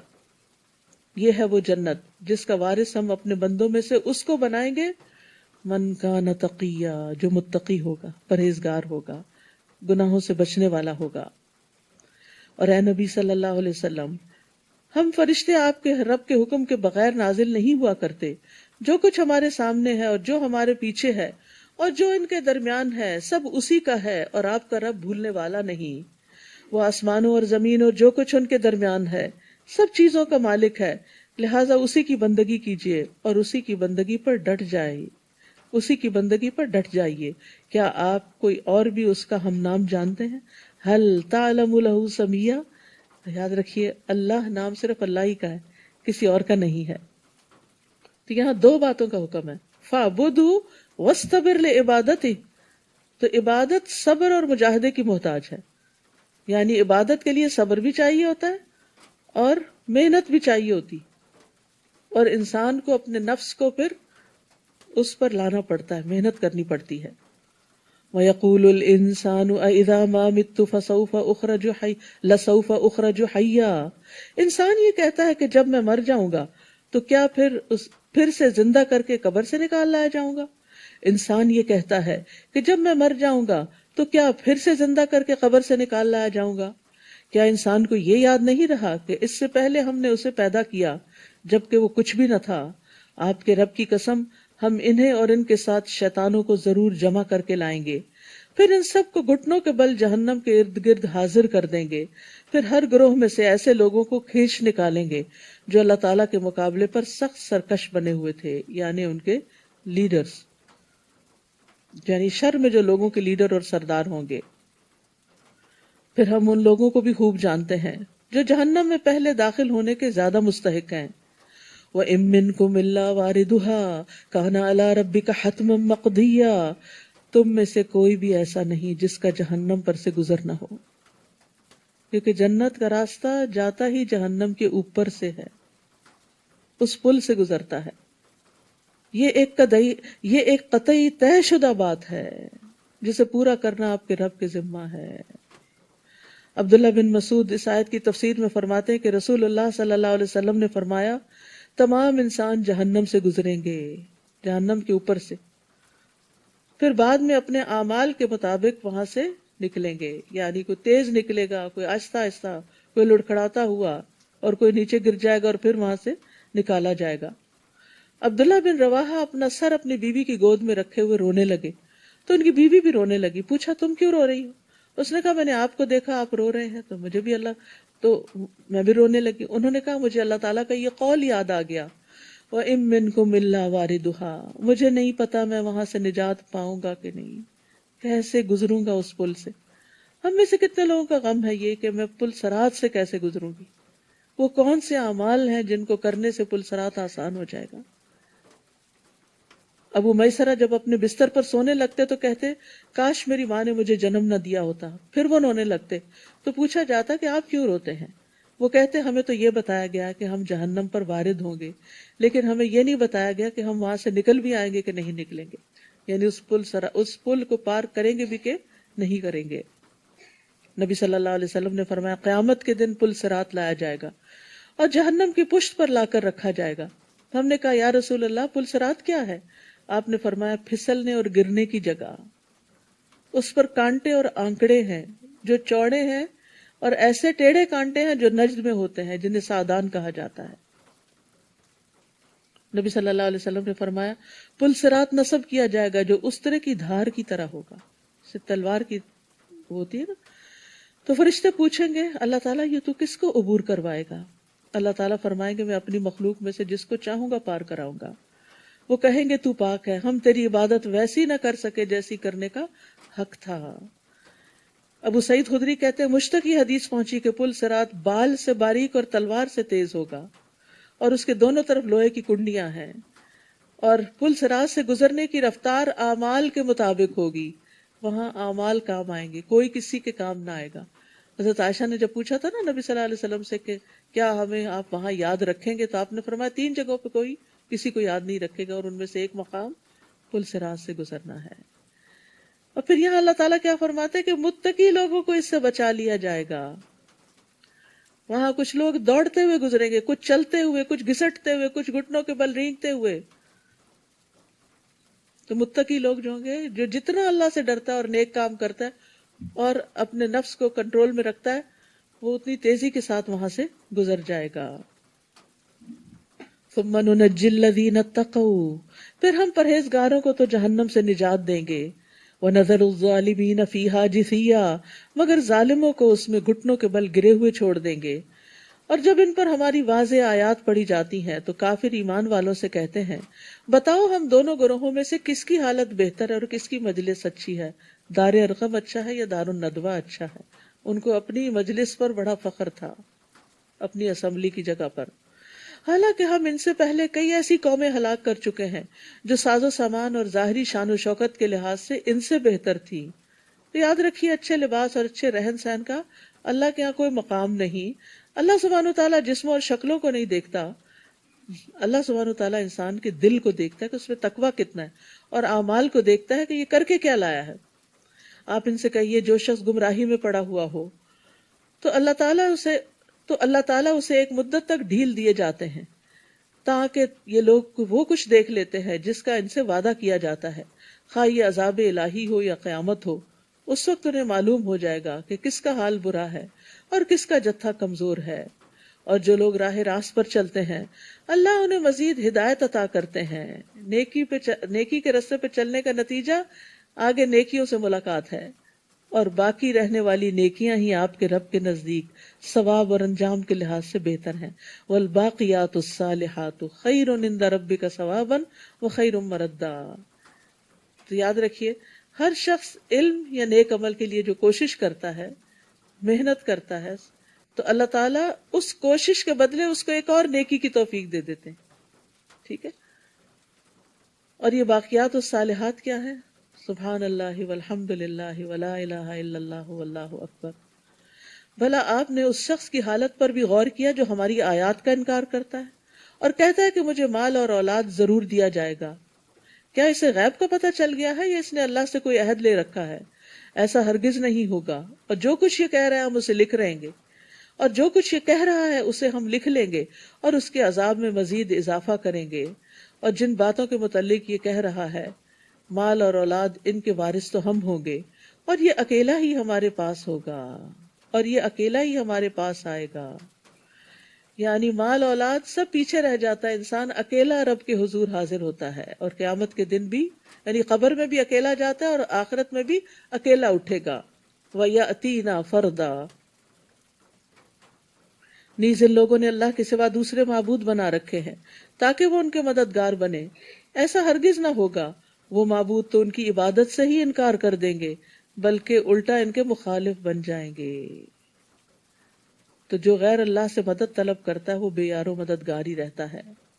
آپ دیکھتے نہیں کہ ہم نے کافروں پر شیطان چھوڑ رکھے ہیں جو انہیں ہر وقت مخالفت حق پر اکساتے رہتے ہیں، یعنی خواہشات میں مبتلا کرتے رہتے ہیں، فساد کی راہیں دکھاتے ہیں۔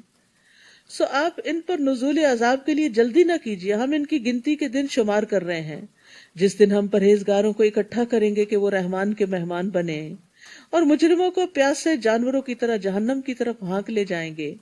اس دن کوئی بھی کسی سے سفارش نہ کر سکے گا، کسی کی سفارش نہ کر سکے گا مگر جس نے اللہ سے عہد لیا ہو۔ اور بعض لوگ کہتے ہیں کہ رحمان کی اولاد ہے، یہ تو اتنی بری بات ہے جو تم گھڑ لائے ہو، جس سے ابھی آسمان پھٹ پڑے اور زمین شق ہو جائے اور پہاڑ دھڑام سے گر پڑے۔ یعنی شرک جو ہے اس سے ساری مخلوقات ڈرتی ہے اور کانپتی ہے، اس بات پر کہ انہوں نے رحمان کے لیے اولاد کا دعویٰ کیا، حالانکہ رحمان کے شایان شان نہیں کہ وہ کسی کو اولاد بنائے۔ آسمان اور زمین میں جو کچھ بھی ہے وہ سب رحمان کے حضور غلام بن کر آئیں گے۔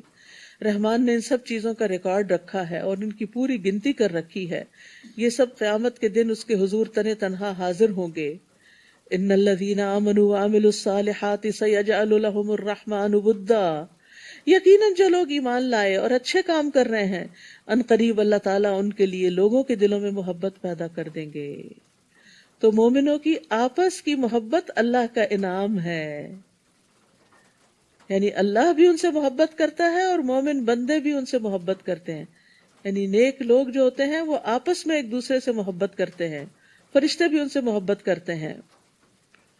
حرم بن حیان کہتے ہیں جو بندہ اپنے دل کے ساتھ اللہ کی طرف متوجہ ہو جائے تو اللہ مومنوں کے دلوں کو اس کی طرف متوجہ کر دیتا ہے، یہاں تک کہ اللہ اسے مومنین کی محبت عطا کر دیتا ہے۔ اور وہ مشہور حدیث جبریل تو آپ کو پتہ ہی ہوگی کہ جب اللہ تعالیٰ کسی بندے سے محبت کرتے ہیں تو جبریل علیہ السلام کو بلاتے ہیں اور کہتے ہیں بے شک میں اپنے اس بندے سے محبت کرتا ہوں، تم بھی اس سے محبت کرو۔ تو جبریل حاملین عرش میں اس کا چرچا کرتے ہیں، تو آسمان والے حاملین عرش کی ملی جلی آوازوں کا شور سنتے ہیں تو ساتھ میں آسمان والے اس سے محبت کرتے ہیں، پھر ہر ایک آسمان والے اس سے محبت کرتے ہیں، یہاں تک کہ وہ محبت دنیا میں آ جاتی ہے، آسمان دنیا تک آ جاتی ہے، پھر اس کا ذکر زمین پر اتر آتا ہے، پھر زمین والے بھی اس سے محبت کرتے ہیں۔ تو یہ اللہ کی محبت کی نشانی ہوتی ہے کہ کسی بندے کو لوگوں کی محبت نصیب ہو اور پھر اللہ تعالیٰ اس سے راضی ہو جائے۔ پس اے نبی، ہم نے اس قرآن کو آپ کی زبان میں آسان بنا دیا ہے تاکہ آپ اس سے پرہیزگاروں کو خوشخبری دیں اور جھگڑالو قوم کو ڈرائیں، بحث کرنے والوں کو۔ ہم ان سے پہلے کئی قومیں ہلاک کر چکے ہیں، کیا آپ ان میں سے کسی کا نشان پاتے ہیں یا ان میں سے کسی کی بھنک بھی آپ کو سنائی دیتی ہے؟ سب بوجھ کے رہ گئے ہیں۔ سورۃ طٰہٰ ما انزلنا علیک القرآن لتشقیٰ، طٰہٰ ہم نے یہ آپ پر قرآن اس لیے نازل نہیں کیا کہ آپ مشقت میں پڑ جائیں، الا تذکرۃ لمن یخشیٰ، یہ تو ہر اس شخص کے لیے نصیحت ہے جو اللہ سے ڈرتا ہے، جس سے اس کا دل نرم ہو جاتا ہے۔ نصیحت وہ ہوتی ہے جسے سن کر دل نرم ہو جائے اور انسان اللہ کے حکم پر عمل کرنے لگے، اور ڈرنے والے ہی نصیحت قبول کرتے ہیں۔ یہ اس رب کی طرف سے نازل ہوا ہے جس نے زمین اور بلند آسمانوں کو پیدا کیا، رحمان اپنے عرش پر قرار پکڑا ہے۔ جو کچھ آسمانوں میں ہے اور جو کچھ زمین میں ہے اور جو کچھ ان دونوں کے درمیان ہے اور جو کچھ زمین کی انتہائی گہرائی میں ہے، ان سب چیزوں کا وہی مالک ہے۔ اگر آپ بلند آواز سے بات کریں تو وہ تو چپکے سے کہی ہوئی بات بلکہ اس سے بھی خفی تر بات کو جانتا ہے۔ اللہ کے سوا کوئی الہ نہیں، اس کے سارے ہی نام اچھے ہیں، لہ الاسماء الحسنی۔ اور کیا آپ کو موسیٰ کی خبر بھی پہنچی ہے؟ جب اس نے آگ دیکھی تو اپنے گھر والوں سے کہا ٹھہرو۔ یہ مصر سے واپسی پر پیش آیا تھا واقعہ، یہ واقعہ مصر سے واپسی پر پیش آیا تھا۔ کہا ٹھہرو، مجھے آگ نظر آئی ہے، شاید میں وہاں سے آپ کے لیے کوئی انگارہ لا سکوں یا مجھے وہاں سے راہ کا ہی پتہ چل جائے۔ جب وہ وہاں پہنچے تو اسے آواز آئی، اے موسیٰ، میں تمہارا رب ہوں، اس وقت تم طوا کے مقدس میدان میں ہو، لہٰذا جوتے اتار لو، اور میں نے تمہیں نبوت کے لیے چن لیا ہے، لہٰذا جو وحی کی جاتی ہے اسے غور سے سنو۔ بے شک میں ہی ہوں اللہ، میرے سوا کوئی الہ نہیں، لہٰذا میری ہی عبادت کرو اور میری یاد کے لیے نماز قائم کرو۔ یہ تھا پہلا پیغام جو موسیٰ علیہ السلام کو نبوت کے بعد دیا گیا، اللہ ہی کی عبادت. اور ہر پیغمبر نے پھر اپنی قوم کو یہی میسج دیا. اور نماز کی اہمیت بھی یہاں سے پتہ چلتی ہے کہ عبادت میں سب سے پہلی عبادت توحید کے بعد نماز کا قائم کرنا ہے. قیامت یقیناً آنے والی ہے، میں اسے ظاہر کرنے ہی والا ہوں تاکہ ہر شخص اپنی کوشش کا بدلہ پائے. یہ ہے مقصد قیامت آنے کا. لہٰذا جو شخص قیامت پر ایمان نہیں لاتا اور اپنی خواہش کے پیچھے لگا ہوا ہے وہ تمہیں قیامت کے ذکر سے روک نہ دے ورنہ تم بھی ہلاک ہو جاؤ گے.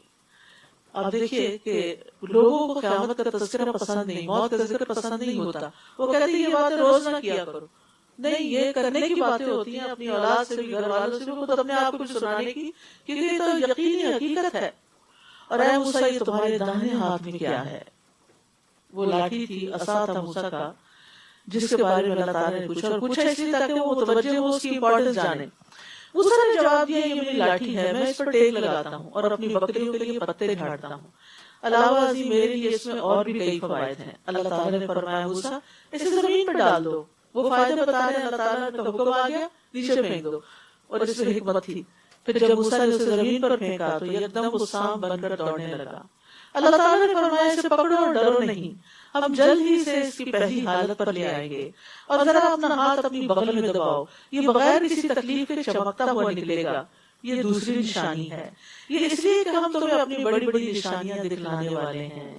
ابھی تو آغاز ہے، اب تم فرعون کے پاس جاؤ کہ وہ سرکش ہو گیا ہے. موسیٰ علیہ السلام نے عرض کیا رب اشرح لی صدری، اے میرے رب میرا سینہ کھول دے. جب سینہ کھل جاتا ہے، شرح صدر ہو جاتا ہے، تو حق قبول کرنا بڑا آسان ہوتا ہے اور انسان کا دل بڑا ہو جاتا ہے. یعنی صرف یہ مطلب نہیں ہوتا کہ ٹیکسٹ مجھے سمجھ آ جائے، اس کا مطلب ہوتا ہے کہ مجھے میرے یقین میں اضافہ ہو، میرے ایمان میں اضافہ ہو، اور میری بزدلی ختم ہو، میرا اللہ پہ بھروسہ زیادہ ہو، اور میں یہ جو بھی کوئی کام آپ کرنے جا رہے ہیں اس کو آپ بہترین طریقے سے کر سکیں. چاہے آپ کوئی رشتہ ہی لینے جا رہے ہوں تو رب اشرح لی صدری، اللہ میرا سینہ کھول دے، مجھے صحیح بات سجا دے. ویسر لی امری واحلل عقدۃ من لسانی، کمیونیکیشن آسان ہو. یفقہوا قولی، جو میں کہنا چاہ رہا ہوں دوسروں کو سمجھ آ جائے. بہت دفعہ مس کمیونیکیشن، لیک آف انڈرسٹینڈنگ فساد کا باعث بن جاتی. آپ کچھ کہہ رہے ہیں، دوسرا کچھ اور سمجھ رہے ہیں. آپ بات شروع ہی کر رہے ہیں، دوسرا بھڑک کے اٹھ رہے ہیں. بھائی کیا ہو گیا ابھی تو ہو سکتا ہے کہ آپ کے کہنے کے انداز میں کوئی ایسی چیز ہو کہ جس سے دوسرا اوفینڈ ہو گیا ہو، تو دوسرا اس کو اپنے لیے اوفینس سمجھ رہا ہو. تو انسان کو ہر موقع پر یہ دعا بڑا فائدہ دیتی ہے. وَيَسِّرْ لِي أَمْرِي، اور میرے لیے میرا کام آسان بنا دے. وَاحْلُلْ عُقْدَةً مِّن لِّسَانِي، اور میری زبان سے لکنت کی گرہ کھول دے جو موسیٰ علیہ السلام کو لاحق تھی. يَفْقَهُوا قَوْلِي، تاکہ لوگ میری بات سمجھ سکیں. وَاجْعَل لِّي وَزِيرًا مِّنْ أَهْلِي، اور میرے لیے میرے خاندان میں سے ایک مددگار مقرر کر دے. ہارون اخی، ہارون کو جو میرا بھائی ہے. اشدد بہ ازری، اس سے میری کمر کو مضبوط کر. واشرکہ فی امری، اور اسے میرے کام میں شریک کر. یہ ہے شرح صدر، کہ دوسروں کو کام میں شریک کر لینا، دوسروں سے کام لے لینا، دوسروں کو اپنا مددگار بنا لینا. کئی نسبحک کثیرا، تاکہ ہم تیری تسبیح بیان کریں. ونذکرک کثیرا، اور خوب خوب تیرا ذکر کریں. انک کنت بنا بصیرا، بلا شبہ تو ہر آن ہمیں دیکھ رہا ہے. قال قد اوتیت سؤلک یا موسیٰ، اللہ تعالیٰ نے فرمایا موسیٰ جو کچھ تم نے مانگا وہ تمہیں دے دیا گیا، ساری دعائیں قبول ہو گئیں. سبحان اللہ. اور ہم نے تم پر ایک اور مرتبہ بھی احسان کیا تھا. وہ وقت یاد کرو جبکہ ہم نے تمہاری ماں کی طرف اشارہ کیا، جو وحی کے ذریعے کیا جاتا، یعنی خفیہ اشارہ کیا جو کسی کو نہیں پتا چلا، صرف انہی تک بات پہنچی، کہ تم اس بچے موسیٰ کو صندوق میں رکھو، پھر اس صندوق کو دریا میں ڈال دو. دریا اس صندوق کو ساحل پہ پھینک دے گا جسے میرا اور موسیٰ کا دشمن اٹھا لے گا. پھر اے موسیٰ میں نے تم پر اپنی طرف سے محبت ڈال دی کہ جو کوئی تمہیں دیکھے پیار کرنے لگے، اور یہ اس لیے کیا کہ میری نگرانی میں تمہاری پرورش ہو، تیرے دشمن بھی تجھ سے محبت کریں. جب تمہاری بہن لب ساحل تمہارے ساتھ ساتھ چل رہی تھی، موسیٰ پانی میں تھے اور بہن کنارے پر. اور جب فرعون نے صندوق اٹھا لیا تو انہیں کہنے لگی کیا میں تمہیں ایسے شخص کا پتہ دوں جو اس بچے کی ٹھیک طرح پرورش کر سکے؟ پھر ہم نے تمہاری ماں کے پاس تمہیں لوٹا دیا تاکہ وہ اپنی آنکھیں ٹھنڈی کرے اور غم زدہ نہ رہے، اس کا غم دور کر دیا۔ نیز تم نے ایک آدمی کو مار ڈالا تھا تو ہم نے تمہیں اس غم سے نجات دی، یعنی وہ گلٹ اس سے نکال دیا، پھر تمہیں مختلف آزمائشوں سے گزارا۔ وَفَتَنَّاكَ فُتُونًا، یعنی اس کے بعد پھر موسیٰ علیہ السلام 8-10 سال مدین میں رہے، بکریاں چراتے رہے۔ تو یہ سارے موسیٰ علیہ السلام کی زندگی کے حالات اللہ تعالیٰ بیان کر رہے ہیں کہ کہاں کہاں سے وہ گزرے۔ ہمارے لیے ایک سبق ہے نا اس میں کہ کچھ پانے کے لیے انسان کو زندگی کے کن پگڈنڈیوں پہ چلنا پڑتا، راستے میں کیسے کیسے لوگ ملتے ہیں، کیسے کیسے حادثے ہوتے ہیں، اور اللہ تعالیٰ کس طرح بچاتا چلا جاتا ہے انسان کو۔ پھر تم کئی سال مدین والوں کے ہاں رہے، پھر اب تم اے موسیٰ تقدیر کے مطابق ٹھیک وقت پر یہاں آ گئے۔ یہ وقت مقرر تھا تمہاری نبوت کے لیے، اللہ سے ملاقات کے لیے، اللہ سبحانہ تعالیٰ سے کلام کے لیے۔ وَاصْطَنَعْتُكَ لِنَفْسِي، اور میں نے تمہیں اپنے کام کا بنا لیا۔ اللہ ہمیں بھی اپنے کام کا بنا لے۔ لیکن آپ دیکھیے کہ جب اللہ کام کا بناتا ہے نا تو بعض اوقات ٹھکائی بھی ہوتی ہے، یعنی مشکلیں بھی پیش آتی ہیں، لیکن ان پہ صبر کرنا چاہیے اور اللہ کی رضا پہ راضی رہنا چاہیے۔ لیکن یہ کہ خوش قسمت ہے وہ انسان جس کو اللہ چن لے۔ اب تم اور تمہارا بھائی دونوں میرے معجزات لے کر جاؤ اور میرے ذکر میں کوتاہی نہ کرنا۔ کام کرو لیکن ساتھ ذکر نہیں چھوڑنا، کیونکہ فرعون کے پاس بھیجا جا رہا تھا۔ ہاں فرعون کے ہاں جاؤ، وہ بڑا سرکش ہو گیا ہے، دیکھو اسے نرمی سے بات کہنا، شاید وہ نصیحت قبول کر لے یا ڈر جائے۔ فرعون کے ساتھ بھی نرمی سے بات کرنا، تو پھر عام انسان سے کیسے بات کرنی چاہیے ہم سب کو؟ پولائٹلی، آرام سے، مشکل سے مشکل بات بھی تو آرام سے کریں، کیونکہ نرم گفتگو جو ہے وہ صدقہ ہے۔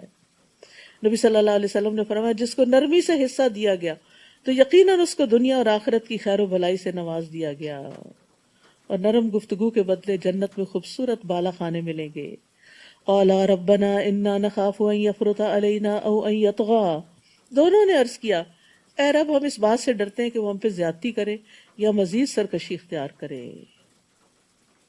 اللہ تعالیٰ نے فرمایا ڈرو مت، میں تمہارے ساتھ ہوں، سب کچھ سن رہا ہوں اور دیکھ رہا ہوں، لہٰذا اس کے پاس جاؤ اور اسے کہنا ہم تیرے رب کے رسول ہیں، لہٰذا بنی اسرائیل کو ہمارے ساتھ جانے کے لیے چھوڑ دو اور انہیں تکلیف نہ دو، ہم تیرے پاس تیرے رب کی نشانی لے کر آئے ہیں۔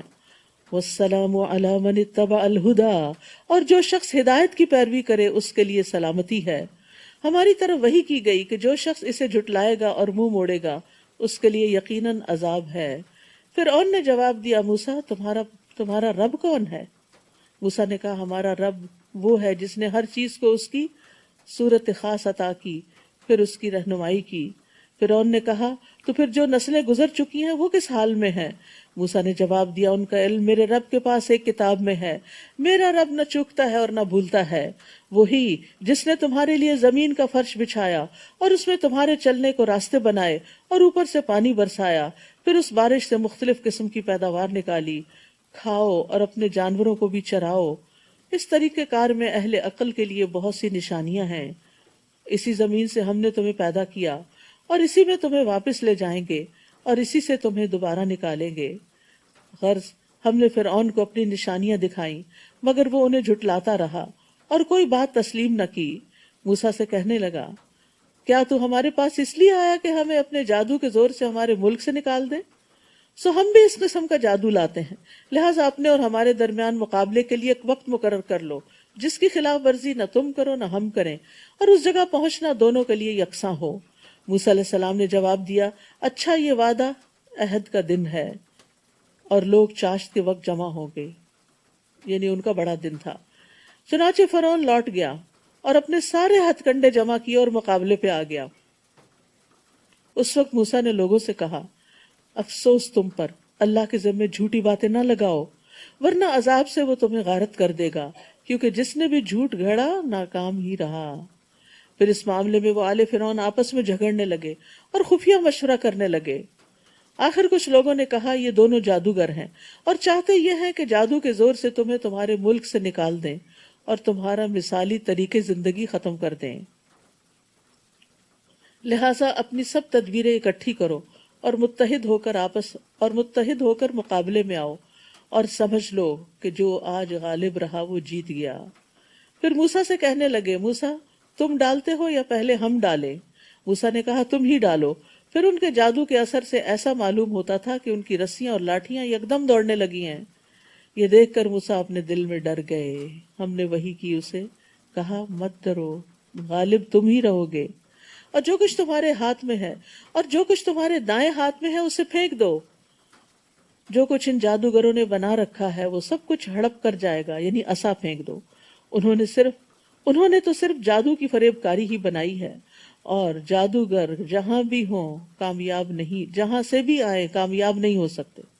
وَلَا يُفْلِحُ السَّاحِرُ حَيْثُ أَتَىٰ، یہ بھی جادو کے توڑ کے لیے بہترین آیت ہے، اور جادوگر جہاں سے بھی آئے مقابلے میں کامیاب نہیں ہو سکتا۔ جہاں سے بھی، ہر طرف سے یہ کافی ہے اللہ کی مدد۔ تو اگر انسان کو کوئی ایسی تکلیف ہو تو انسان اللہ کی طرف رجوع کرے، اپنا معاملہ اللہ کے سپرد کر دے، اللہ پر توکل کرے، شرعی وظائف اور اوراد اذکار پڑھے، اور جادوگروں کے شر سے اللہ کی پناہ ہمیں اپنے آپ کو دے۔ فَأُلْقِيَ السَّحَرَةُ سُجَّدًا، چنانچہ یہ منظر دیکھ کر جادوگر بے ساختہ سجدے میں گر پڑے، کہنے لگے ہم ہارون اور موسیٰ کے پروردگار پر، ہم ہارون اور موسیٰ کے رب پر ایمان لے آئے۔ فرعون بول اٹھا، تم میری اجازت کے بغیر ہی اس پر ایمان لے آئے؟ یقیناً موسیٰ تمہارا بڑا ہے جس نے تمہیں جادو سکھایا ہے۔ اب میں تمہارے ہاتھ اور پاؤں مخالف سمتوں سے کٹواؤں گا اور کھجور کے تنوں میں تمہیں سولی چڑھاؤں گا، اور تمہیں خوب معلوم ہو جائے گا کہ ہم دونوں میں سے کس کی سزا شدید تر اور دیر پا ہے، یعنی موسیٰ کی یا فرعون کی۔ جادوگر کہنے لگے جس ذات نے ہمیں پیدا کیا ہے اور جو کچھ ہمارے پاس واضح دلائل آ چکے ہیں، ان پر ہم تجھے کبھی ترجیح نہیں دے سکتے، لہٰذا جو کچھ تو کرنا چاہتا ہے کر لے، تو بس اس دنیا کی زندگی کا ہی خاتمہ کر سکتا ہے۔ تو اہل ایمان جو ہیں وہ دوسروں کی دھمکیوں کی پرواہ نہیں کیا کرتے۔ ایمان والے اپنے رب پر بھروسہ کرتے ہیں جب وہ کوئی نیک کام کرنے کو نکلیں، اور نفع نقصان کا مالک اللہ کو سمجھتے ہیں، کیونکہ بعض اوقات لوگ آپ کو ڈرانے لگتے ہیں کہ اگر یہ کام کیا تو تمہارا نقصان ہو جائے گا۔ یعنی مثلاً اگر آپ نے کسی قبر والے کی منت مانی ہوئی ہے کہ اس کی قبر پہ چڑھاوا چڑھائیں گے اور پھر نہیں چڑھایا تو لوگ کہتے دیکھنا تمہارے ساتھ کیا ہوتا ہے۔ ایسی دھمکیوں سے کبھی ڈرنا نہیں چاہیے، اور نہ ایسی باتوں سے کبھی خوف کھانا چاہیے۔ انا آمنا بربنا لیغفر لنا خطایانا وما اکرہتنا علیہ من السحر واللہ خیر وابقی، بلا شبہ ہم اپنے رب پر ایمان لا چکے ہیں تاکہ وہ ہماری خطائیں معاف کر دے، اور وہ جادو بھی جس پر تو نے ہمیں مجبور کر دیا تھا، اور اللہ ہی بہتر اور سدا باقی رہنے والا ہے۔ یعنی اب ان کو فوراً احساس ہو جاتا ہے کہ جادو کرنا ایک گناہ کا کام تھا، تو اس پر بھی توبہ کرنے لگتے ہیں۔ إِنَّهُ مَن يَأْتِ رَبَّهُ مُجْرِمًا فَإِنَّ لَهُ جَهَنَّمَ لَا يَمُوتُ فِيهَا وَلَا يَحْيَا، بات یہ ہے کہ جو شخص مجرم بن کر اپنے رب کے پاس آئے گا اس کے لیے جہنم ہے، یعنی توبہ نہیں کی، کفر پہ رہا یا گناہوں کے اندر لت پت رہا اور ایسے ہی دنیا سے چلا گیا تو اس کا ٹھکانہ جہنم ہے۔ لا يموت فیہا ولا یحیا، جس میں نہ وہ مرے گا نہ وہ جیے گا، وہاں زندگی زندگی نہیں اور موت موت نہیں۔ اور جو مومن بن کر آئے اور اس نے نیک اعمال بھی کیے ہوں تو ایسے ہی لوگوں کے لیے بلند درجات ہیں۔ ایمان اور عمل صالح۔ اور سدا بہار باغات جن میں نہریں بہہ رہی ہوں گی، وہ اس میں ہمیشہ رہیں گے۔ یہ اس شخص کے لیے جزا ہے جو گناہوں سے پاک رہا۔ ذالک جزاء من تزکا، جو تزکیہ کے طریقے پر عمل پیرا رہا، جو اپنے گناہوں کو ساتھ ساتھ صاف کرتا رہا۔ کہتے ہیں کہ سارے بنی آدم خطا کار ہیں، اور بہترین خطا کار کون ہے؟ جو توبہ کرنے والے ہیں۔ اور التائب من الذنب کمن لا ذنب لہ، گناہ سے توبہ کرنے والا ایسا ہے جیسا اس نے کبھی گناہ کیا ہی نہ ہو۔ اور ہم نے موسیٰ کی طرف وحی کی کہ میرے بندوں کو راتوں رات لے کر نکل جاؤ، پھر ان کے لیے سمندر میں خشک راستہ بناؤ، تمہیں نہ تو تعاقب کا خوف ہو اور نہ ڈوب جانے کا ڈر ہو۔ پھر فرعون نے اپنے لاؤ لشکر سمیت ان کا پیچھا کیا، تو سمندر نے انہیں یوں ڈھانپ لیا جیسے ڈھانپنے کا حق تھا، پوری طرح پانی کے نیچے آ گئے سارے۔ اور فرعون نے اپنی قوم کو گمراہی کیا، سیدھی راہ نہ دکھائی، کیونکہ انجام اچھا نہیں ہوا۔ بظاہر دیکھنے میں تو وہ بہت بڑا یعنی کہ اس نے بہت تعمیرات کی تھی اور ملک کو بہت ترقی دی تھی، دنیاوی اعتبار سے وہ ایک بڑا کامیاب بادشاہ تھا، لیکن انجام کے اعتبار سے نہیں۔ تو ہر وہ کام جس کا انجام اچھا نہ ہو وہ اچھا نہیں ہوتا، چاہے بظاہر وہ کتنا ہی چمکدار کیوں نہ نظر آ رہا ہو، بظاہر دیکھنے میں کتنا ہی خوبصورت کیوں نہ لگے۔ اے بنی اسرائیل، ہم نے تمہیں تمہارے دشمن سے نجات دی اور طور کی دائیں جانب تمہیں کتاب دینے کا وعدہ دیا اور تم پر من اور سلوہ اتارا اور کہا کہ ہم نے جو پاکیزہ چیزوں کا تمہیں رزق دیا ہے اسے کھاؤ اور کھا کر سرکشی نہ کرو، ورنہ تم پر میرا غضب نازل ہوگا، اور جس پر میرا غضب اترا وہ گر کر ہی رہا، وہ گر کر ہی رہا۔ وَإِنِّي لَغَفَّارٌ لِمَن تَابَ وَآمَنَ وَعَمِلَ صَالِحًا ثُمَّ اهْتَدَىٰ، اور جو شخص توبہ کرے، ایمان لائے، اچھے عمل کرے اور سیدھے رستے پر گامزن رہے تو اسے میں یقیناً بہت درگزر کرنے والا ہوں، تو اس سے یقیناً میں بہت درگزر کرنے والا ہوں۔ اور اے موسیٰ، کون سی چیز تمہیں اپنی قوم سے یہاں پہلے لے آئی؟ اے موسیٰ، کون سی چیز تمہیں اپنی قوم سے پہلے یہاں لے آئی؟ یعنی تم نے عجلت کیوں کی؟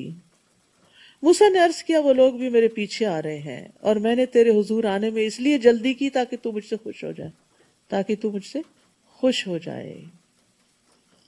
تو تاجیل جو ہوتی ہے، عجلت جو ہوتی ہے، ویسے پسندیدہ نہیں، لیکن نیک کاموں کی طرف جلدی کرنا، اللہ کی رضامندی کی طرف آگے بڑھ جانا دوسروں سے، یہ قابل تعریف چیز ہے۔ اللہ تعالیٰ نے فرمایا، ہم نے تیرے بعد تیری قوم کو آزمائش میں ڈال دیا اور انہیں سامری نے گمراہ کر دیا۔ چنانچہ موسیٰ رنج کے مارے غصے سے بھرے ہوئے اپنی قوم کی طرف واپس آئے اور ان سے کہا، اے میری قوم، تم سے تمہارے رب نے اچھا وعدہ کیا تم سے تمہارے رب نے اچھا وعدہ نہیں کیا تھا؟ کیا یہ زمانہ تم پر لمبا ہو گیا تھا، یا تم یہ چاہتے تھے کہ تم پر تمہارے رب کا غضب نازل ہو، لہٰذا تم نے میرے وعدے کی خلاف ورزی کی؟ وہ کہنے لگے، ہم نے کچھ اپنے اختیار سے آپ کے وعدے کی خلاف ورزی نہیں کی، بلکہ قبطی قوم کے زیورات ہم پر لاد دیے گئے تھے جنہیں ہم نے آگ میں ڈال دیا تھا۔ پھر اس طرح سامری نے بھی زیور آگ میں ڈال دیا۔ پھر وہ اس ڈھلے ہوئے سونے سے ایک بچڑے کا جسم بنا لایا جس سے بیل کی آواز نکلتی تھی۔ وہ لوگ کہنے لگے، تمہارا اور موسیٰ کا الہ تو یہی ہے۔ موسیٰ تو بھول گئے، یعنی جو طور پہ چلے گئے۔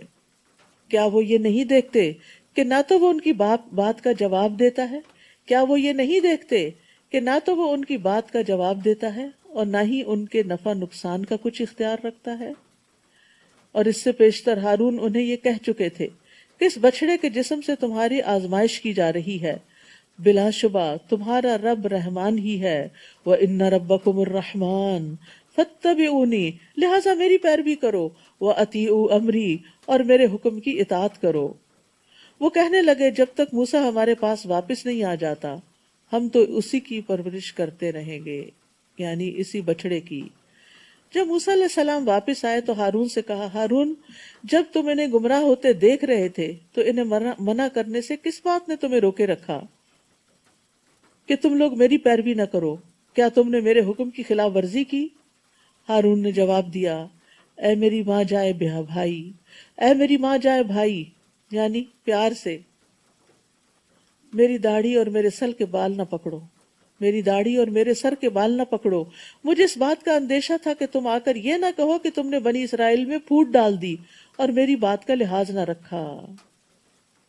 تو یہاں چونکہ موسیٰ علیہ السلام غصے میں تھے تو ہارون علیہ السلام بڑے پیار سے ان سے بات کرتے ہیں اور پیار سے ان کو سمجھاتے ہیں۔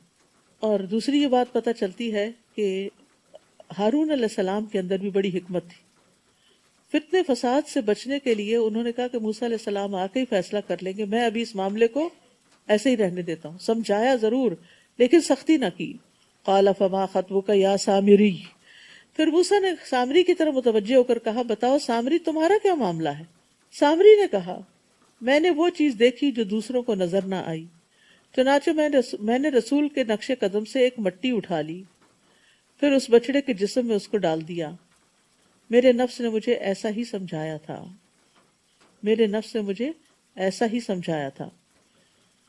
موسیٰ نے اسے کہا جاؤ، تمہارے لیے زندگی بھر یہ سزا ہے کہ دوسروں سے کہتے رہو گے کہ مجھے نہ چھونا، لا مساس لا مساس، اور تمہارے لیے عذاب کا ایک وقت ہے جو تجھ سے کبھی نہیں ٹل سکتا، اور اپنے الہ کی طرف تو دیکھ جس کے آگے تو موتقف رہتا تھا کہ ہم اسے کیسے جلا ڈالتے ہیں، پھر اس کی راکھ کو کیسے دریا میں بکھیر دیتے ہیں۔ یہاں پر آپ دیکھیے کہ سامری کو سزا دی جا رہی ہے، اور وہ سزا موت تک کے لیے، کہ وہ اس طرح کے پاگل پن کی حرکتیں کرے کہ کسی کو اپنے قریب نہ آنے دے۔ اور پھر یہ کہ بچڑے کو صرف، یعنی بچڑا جو تھا وہ سونے کا تھا، زیورات کا تھا، چاہتے تو وہ کسی دنیاوی فائدے کے لیے رکھ دیتے، لیکن اب اس کے ساتھ ایک الہ کا کانسیپٹ وابستہ ہو گیا تھا، لہٰذا اس کو جلانے کی بات کی گئی۔ انما الہکم اللہ الذی لا الہ الا ہو وسع کل شیء علما، تمہارا الہ تو صرف اللہ ہی ہے جس کے سوا کوئی الہ نہیں، جس کا علم ہر چیز کو گھیرے ہوئے ہے۔ یاد رکھیے ان اللہ لا یخفی علیہ شیء فی الارض ولا فی السماء، اللہ تعالیٰ سے زمین اور آسمان کی کوئی بھی چیز چھپی ہوئی نہیں ہے، اللہ تعالیٰ ہر چیز کو اپنے علم سے گھیرے ہوئے ہے۔ وسع کرسیہ السماوات والارض، اے نبی اسی طرح ہم گزرے ہوئے لوگوں کی خبریں آپ سے بیان کرتے ہیں، نیز ہم نے اپنے ہاں سے آپ کو ذکر یعنی قرآن عطا کیا ہے۔ من اعرض عنہ فإنہ یحمل یوم القیامۃ وزرا، جو شخص اس سے اعراض کرے گا وہ قیامت کے دن گناہ کا بوجھ اٹھائے ہوئے ہوگا۔ کس سے اعراض ہے یہ؟ اور اعراض کیا ہوتا ہے؟ منہ موڑنا۔ منہ موڑنا کیا ہوتا ہے؟ اس چیز کو دیکھنا ہی نہیں، اس کو اٹھانا ہی نہیں، اس کو کھولنا ہی نہیں، اس کو پڑھنا ہی نہیں، اس کو سمجھنا ہی نہیں، اس پر عمل ہی نہیں کرنا، اسے آگے پڑھانا ہی نہیں، گویا وہ چیز زندگی میں ایگزسٹ ہی نہ کرتی ہو۔ تو قرآن سے اعراض جو ہے یہ بہت بڑا گناہ ہے۔ جو قرآن سے اعراض کرے گا وہ قیامت کے دن گناہ کا بوجھ اٹھائے ہوئے ہوگا، وہ ہمیشہ اسی حال میں رہیں گے، اور قیامت کے دن ایسا بوجھ اٹھانا کتنا برا ہوگا۔ جس دن سور پھونکا جائے گا ہم اس دن مجرموں کو اکٹھا کریں گے تو دہشت کے مارے وہ نیلگوں ہو رہے ہوں گے۔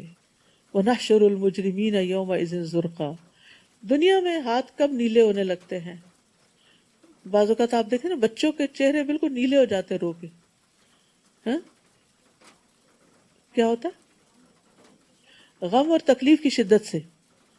تو یہاں پر مجرموں کو جب اٹھایا جائے گا تو غم اور غصے کی وجہ سے ان کے چہرے جو ہیں وہ نیلے ہو رہے ہوں گے۔ یتخافتون بینہم ان لبثتم الا عشرا، وہ آپس میں چپ کے کہیں گے کہ ہم دنیا سے یہی کوئی 10 دن ٹھہرے ہوں، دنیا میں بس اتنا ہی ٹھہر کے آئیں۔ نحن عالم بما یقولون اذ یقول امثلهم طریقة ان لبثتم الا یوما، ہم خوب جانتے ہیں جو کچھ وہ کہیں گے، جبکہ ان میں سے بہتر رائے والا یہ کہے گا کہ تم بس دنیا میں ایک ہی دن ٹھہرے تھے۔ یاد رکھیے کہ قیامت کے دن انسان کو دنیا کی زندگی بہت چھوٹی معلوم ہوگی۔ یہ اتنی لمبی لمبی زندگیاں، 60 سال 70 سال 100 سال، وہاں جا کے انسان کہے گا دن یا دن کا کچھ حصہ، کوئی کہے گا 10 دن، کوئی کہے گا 1 دن۔ یوم ینفخ فی الصور ونحشر المجرمین یومئذ زرقا یتخافتون بینہم ان لبثتم الا عشرا نحن اعلم بما یقولون، ہم خوب جانتے ہیں جو کچھ وہ کہیں گے، جبکہ ان میں سے بہتر رائے والا یہ کہے گا کہ تم تو بس دنیا میں ایک ہی دن ٹھہرے۔ ایک ہی دن، اللہ اکبر، ایک دن کے لیے کتنی محنت کر رہے ہیں ہم، اور آخرت جو ہمیشہ کے لیے ہے اس کے لیے کیا بھیج رہے ہیں آگے۔ وَيَسْأَلُونَكَ عَنِ الْجِبَالِ فَقُلْ يَنسِفُهَا رَبِّي نَسْفًا، لوگ آپ سے پہاڑوں کے بارے میں پوچھتے ہیں، کہ قیامت کو ان کا کیا بنے گا؟ آپ ان سے کہیے میرا رب انہیں دھول بنا کے اڑا دے گا. کوہ ہمالیہ اور ماؤنٹ ایوریسٹ اور یہ سارے غبار بن کے اڑ جائیں گے، اور زمین کو ایسا صاف میدان بنا دے گا کہ آپ اس میں کوئی نشیب و فراز نہ دیکھیں گے، بالکل پلین میدان. اس دن لوگ پکارنے والے کے پیچھے بولیں گے، کوئی اس سے انحراف نہ کر سکے گا، اور رحمان کے آگے سب آوازیں دب جائیں گی اور ہلکی سی آواز کے سوا تو کچھ سن نہ سکے گا. اس دن سفارش کچھ فائدہ نہ دے گی مگر جسے رحمان اجازت دے اور اس کی بات سننا پسند کرے. ہر کوئی اٹھ کے سفارش نہیں کرنے لگے گا. اور اگر کوئی دنیا میں کہے کر لو جو کرنا ہے، قیامت کے دن میں تمہاری سفارش کر دوں گا، تو اس بات کو سراسر جھوٹ سمجھیے. کوئی کسی کی سفارش نہیں کر سکتا اللہ کے اذن کے بغیر، اور وہ مخصوص لوگوں کو دیا جائے گا اذن. وہ لوگوں کا اگلا پچھلا حال سب کچھ جانتا ہے، لیکن دوسرے لوگ اسے نہیں جان سکتے. یعنی اللہ جانتا ہے جو ہمارے آگے ہے جو پیچھے ہے، لیکن ہمیں نہیں پتا اس کے بارے میں. وَأَنَتِ الْوُجُوهُ لِلْحَيِّ الْقَيُّومِ وَقَدْ خَابَ مَنْ حَمَلَ ظُلْمًا. سب چہرے اس دن زندہ پائندہ ہستی کے سامنے جھک جائیں گے، اور جس نے ظلم کا بوجھ اٹھایا وہ نامراد ہوا. اور جو شخص نیک اعمال کرے اور وہ مومن ہو تو اسے بے انصافی یا حق تلفی کا ڈر نہ ہو، یعنی ڈر ہی نہیں ہوگا، اس میں ظلم نہیں کیا جائے گا. اسی طرح ہم نے قرآن کو عربی زبان میں نازل کیا اور طرح طرح سے وعید بیان کیے تاکہ لوگ پرہیزگاری اختیار کریں یا ان میں غور و فکر کی عادت پیدا ہو. تو قرآن کے عربی میں آنے کا مقصد کیا ہے؟ اس لیے کہ لوگ غور و فکر کر سکیں اور ان کے اندر پرہیزگاری پیدا ہو، کیونکہ عربی کے الفاظ دل پہ عجب طرح اثر کرتے ہیں. فتعال اللہ الملک الحق، پس اللہ بادشاہ حقیقی بلند شان والا ہے. پس اللہ ہی بادشاہ حقیقی بلند شان والا ہے. اور قرآن کی وحی پوری ہونے سے پہلے اسے پڑھنے میں جلدی نہ کیجیے اور دعا کیجیے وقل رب زدنی علما، کہ اے میرے رب مجھے مزید علم عطا کر. ابن مسعود جب بھی یہ دعا پڑھتے تو دعا کرتے اللہم زدنی علما و ایمانا و یقینا، اے اللہ میرے علم، ایمان اور یقین میں اضافہ فرما. اسی طرح یعنی ہمیں علم میں بھی اضافہ مانگنا چاہیے، ایمان میں بھی، یقین میں بھی اور فہم میں بھی. امام ابن تیمیہ کہتے ہیں کہ بعض اوقات میں نے ایک ایک آیت پر 100 تفاسیر کا مطالعہ کیا، پھر میں اللہ سے فہم کی دعا کرتا اور کہتا یا معلم آدم و ابراہیم علمنی، اے آدم اور ابراہیم کو تعلیم دینے والے مجھے بھی تعلیم دے. انہوں نے کبھی بھی اپنے علم پر غرور نہیں کیا تھا. نبی صلی اللہ علیہ وسلم یہ دعا مانگا کرتے تھے اللہم انفعنی بما علمتنی وعلمنی ما ینفعنی وارزقنی علما تنفعنی بہ. اے اللہ تو مجھے جو علم نصیب فرمائے اس سے مجھے فائدہ پہنچا، اور مجھے وہ علم دے جو مجھے فائدہ دے، اور مجھے ایسا علم دے جس کے ذریعے میں فائدہ اٹھا سکوں. کتنی خوبصورت دعا ہے. اور اس سے پہلے ہم نے آدم سے ایک عہد لیا تھا مگر وہ بھول گیا اور ہم نے اس کا ایسا عزم نہ پایا. اور جب ہم نے فرشتوں سے کہا تھا کہ آدم کو سجدہ کرو تو ابلیس کے سوا سب نے اسے سجدہ کیا مگر اس نے حکم نہ مانا. لہٰذا ہم نے آدم سے کہا کہ یہ تمہارا اور تمہاری بیوی کا دشمن ہے، یہ خیال رکھنا کہ وہ کہیں تمہیں جنت سے نہ نکلوا دے پھر تم مصیبت میں نہ پڑ جاؤ. یہاں تو نہ تمہیں بھوک ستاتی ہے نہ ننگے رہتے ہو، نہ پیاس لگتی ہے اور نہ دھوپ ہوتی ہے. پس شیطان نے آدم کے دل میں وسوسہ ڈالا اور کہا آدم میں تمہیں وہ درخت نہ بتاؤں جس سے ابدی زندگی اور لا زوال سلطنت حاصل ہوتی ہے. اصل میں انسان کی بہت بڑی ویکنس ہے زندگی، یعنی زندگی کا ہونا، کہ زندگی زیادہ مل جائے اور اس کے لیے وہ کچھ بھی اسے کرنا پڑے تو کر گزرے. تو وہ اس لالچ میں آ گئے کہ اچھا زیادہ دیر جئیں گے، چلو کوئی نہیں پھل ہی کھانا کھا لیں گے. تو اس لیے کبھی بھی انسان لوگوں کی باتوں میں آ کے، چگڑی چپڑی باتوں میں آ کے کبھی اپنا طرز زندگی نہ بدلے، اور خاص طور پر جس چیز کی جس بات کی کوئی دلیل ہی نہ ہو. فَأَكَلَا مِنْهَا فَبَدَتْ لَهُمَا سَوْآتُهُمَا. آخر کار ان دونوں نے اس درخت کا پھل کھا لیا جس سے ان کے سطر کے مقامات ایک دوسرے کے آگے کھل گئے. وہ جنت کے پتوں سے انہیں ڈھانکنے لگے. اللہ نے ان کو اتنی سمجھ دی تھی کہ ننگے نہیں رہنا. اور آدم نے اپنے رب کی نافرمانی کی تو وہ بھول گئے، وہ بھٹک گئے. پھر ان کے رب نے انہیں برگزیدہ کیا تو ان کی توبہ قبول کی اور ہدایت بخشی. اللہ تعالیٰ نے فرمایا تم دونوں یعنی انسان اور شیطان سب یہاں سے نکل جاؤ، تم ایک دوسرے کے دشمن ہوگے. پھر اگر تمہارے پاس میری طرف سے ہدایت آئے تو جو کوئی میری ہدایت کی پیروی کرے گا تو نہ وہ گمراہ ہوگا اور نہ تکلیف اٹھائے گا. ابن عباس کہتے ہیں کہ اللہ نے ضمانت دی کہ جو قرآن پڑھتا ہے اور اس پر عمل کرتا ہے وہ دنیا میں گمراہ نہیں ہوگا اور آخرت میں محروم نہیں ہوگا. پھر انہوں نے اسی آیت کی تلاوت کی. اور جو میری یاد سے منہ موڑے گا تو اس کی زندگی تنگ ہو جائے گی اور قیامت کے دن ہم اسے اندھا کر کے اٹھائیں گے. استغفر اللہ. یہ اللہ کی یاد سے منہ موڑنے کا نتیجہ ہے. ساری نعمتیں ہوتے ہوئے بھی مرضی کی زندگی گزارنے کے باوجود زندگی گھٹن کا شکار رہے گی. نہ اطمینان قلب ہے اور نہ شرح صدر ہے. ظاہری خوشحالی ہے، مال و دولت ہے، ساری نعمتیں ہیں، مرضی کا لباس پہنتا ہے، مرضی کا کھانا کھاتا ہے، مرضی کے ملک میں اور شہر میں رہتا ہے، لیکن اللہ کے ذکر سے غافل ہے تو پریشانی اور حیرت اور شک میں ہی ہمیشہ متردد رہتا ہے. تو معیشتاً زنکا کا تعلق اس دنیا کی زندگی سے بھی ہے اور قبر کی زندگی سے بھی ہے. نبی صلی اللہ علیہ وسلم نے فرمایا کیا تم جانتے ہو یہ آیت کس کے بارے میں نازل ہوئی؟ کیا تمہیں معلوم ہے کہ تنگ حالی کیا ہے؟ انہوں نے عرض کیا اللہ اور اس کا رسول ہی بہتر جانتے ہیں. آپ نے فرمایا کافر کا اس کی قبر میں عذاب سے دوچار ہونا ہے، اور اس ذات کی قسم جس کے ہاتھ میں میری جان ہے اس پر 99 سانپ مسلط کر دیے جاتے ہیں. کیا تم جانتے ہو وہ سانپ کیسا ہوتا ہے؟ وہ 70 سانپ اژدہے ہوتے ہیں اور ہر اژدہے کے 7 سر ہوتے ہیں. وہ اسے قیامت تک ڈستے اور نوچتے رہیں گے. وہ کہے گا اے میرے رب تو نے مجھے اندھا کر کے کیوں اٹھایا حالانکہ میں دنیا میں آنکھوں والا تھا. اللہ تعالیٰ فرمائے گا جس طرح ہماری آیات تمہارے پاس آئیں تو تم نے انہیں بھلا دیا تھا، اسی طرح آج تو بھی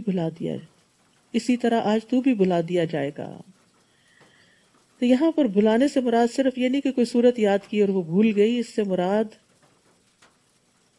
دین کو ہی چھوڑ دیا تھا.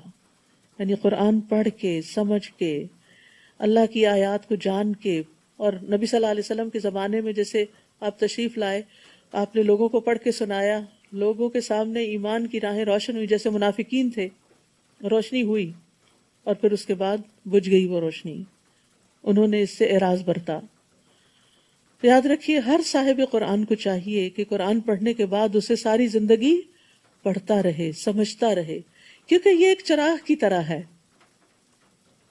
جو اس زندگی کے راستے میں صراط مستقیم پر چلنے کے لیے بڑا ضروری ہے. کیونکہ اندھیرے میں ایسا نہ ہو کہ ہم رستہ ہی بدل دیں. اور ایک دفعہ جاننا کسی چیز کو کافی نہیں ہوتا، ہم سب بھولنے والے ہیں. یہاں بھولنے ہی کی تو سزا دی جا رہی ہے. کذالک اتتک آیاتنا فنسیتھا، آیتیں آئی تھی تم نے بھلا دیا ان کو. تو بھولنے کا علاج کیا ہے؟ بار بار پڑھنا، پھر پڑھنا. اور جو شخص بھی حد سے بڑھ جائے اور اپنے رب کی آیات پر ایمان لائے اور جو شخص بھی حد سے بڑھ جائے اور اپنے رب کی آیات پر ایمان نہ لائے ہم اسے اسی طرح سزا دیں گے، اور آخرت کا عذاب تو شدید اور باقی رہنے والا ہے. کیا انہیں اس بات سے کوئی رہنمائی نہ ملی کہ ان سے پیشتر ہم کئی قوموں کو ہلاک کر چکے ہیں جن کے برباد شدہ ٹھکانوں میں یہ چلتے پھرتے ہیں؟ بلا شبہ اس میں اہل عقل کے لیے بہت سی نشانیاں ہیں. اور اگر تیرے رب کی بات پہلے سے طے شدہ نہ ہوتی اور مہلت مقرر نہ کی جا چکی ہوتی تو ان پر فوری عذاب آنا لازمی تھا. لہٰذا جو کچھ یہ کہتے ہیں اس پر صبر کیجیے اور اپنے رب کی حمد کے ساتھ تسبیح کیجیے. سورج کے طلوع اور غروب ہونے سے پہلے اور رات کے کچھ اوقات میں تسبیح کیجیے، اور دن کے کناروں پر بھی. اس طرح امید ہے کہ آپ خوش رہیں گے. پیچھے بھی آیا تھا نا کہ ہمیں معلوم ہے آپ کا سینہ گھٹتا ہے تو آپ تسبیح کیجیے اور سجدہ کیجیے. تو یہاں بھی تسبیح کا ذکر ہے، یعنی جب آپ کو کوئی تکلیف پہنچے تو کثرت سے تسبیح کریں، خاص طور پر فجر کے بعد اور مغرب سے پہلے. یہ دل کی راحت کا سبب بنتا ہے۔ اور آپ ان چیزوں کی طرف نظر اٹھا کر بھی نہ دیکھیے جو ہم نے مختلف طرح کے لوگوں کو دنیاوی زندگی کی زینت کے لیے دے رکھی ہیں، تاکہ ان چیزوں کے ذریعے ہم انہیں آزمائش میں ڈالیں، اور آپ کے رب کا رزق ہی بہتر اور پائندہ تر ہے۔ یعنی دنیا کی نعمتیں جو ہیں ان پہ نہ ریجھیں، اور اپنے گھر والوں کو نماز کا حکم دیجیے اور خود بھی اس پہ ڈٹ جائیے۔ ہم آپ سے رزق نہیں مانگتے، وہ تو ہم خود تمہیں دیتے ہیں، اور انجام پرہیزگاری کا ہی بہتر ہوتا ہے۔ یاد رکھیے، خود بھی نماز پڑھنی اور بچوں کو بھی پڑھوانی ہے، اور اس کی فکر کرنی ہے۔ ابن مسعود کہتے ہیں جس نے نماز ترک کی اس کا کوئی دین نہیں۔ قرآن پاک میں اللہ تعالیٰ فرماتے ہیں وَأَقِيمُوا الصَّلَاةَ وَلَا تَكُونُوا مِنَ الْمُشْرِكِينَ، اور نماز قائم کرو اور شرک کرنے والوں میں سے نہ ہو جاؤ۔ رسول اللہ صلی اللہ علیہ وسلم نے فرمایا بے شک انسان اور اس کے کفر اور شرک کے درمیان فرق نماز چھوڑنا ہے۔ قیامت کے دن سب سے پہلا سوال نماز کا ہوگا، سوال اور حساب۔ نماز کی حفاظت کرنے والے اللہ کے فضل میں ہوں گے۔ کسی بھی طرح کی پریشانی میں نماز ہی کی طرف لوٹنا چاہیے۔ وقالو، اور وہ کہتے ہیں کہ ہمارے پاس اس کے رب کی طرف سے کوئی نشانی کیوں نہیں آتی؟ کیا ان کے پاس پہلے صحیفوں میں واضح دلیل نہیں آ چکی؟ اور اگر ہم انہیں اس سے پیشتر عذاب سے ہلاک کر دیتے تو وہ یہ کہہ سکتے تھے کہ ہمارے رب تو نے ہمارے پاس رسول کیوں نہ بھیجا کہ ہم ذلیل و رسوا ہونے سے پہلے تیری آیات کی پیروی کر لیتے۔ قل کل متربص فتربصوا فستعلمون من اصحاب الصراط السوی ومن اہتدی۔ آپ ان سے کہیے ہر ایک انجام کار کا منتظر ہے، لہٰذا تم بھی انتظار کرو، جلد ہی تمہیں معلوم ہو جائے گا کہ ہم میں سے کون راہ راست پر ہے اور کون ہدایت یافتہ ہے۔ وآخر دعوانا ان الحمد للہ رب العالمین۔ سبحانک اللہم وبحمدک، اشہد ان لا الہ الا انت، استغفرک واتوب الیک۔ السلام علیکم ورحمۃ اللہ وبرکاتہ۔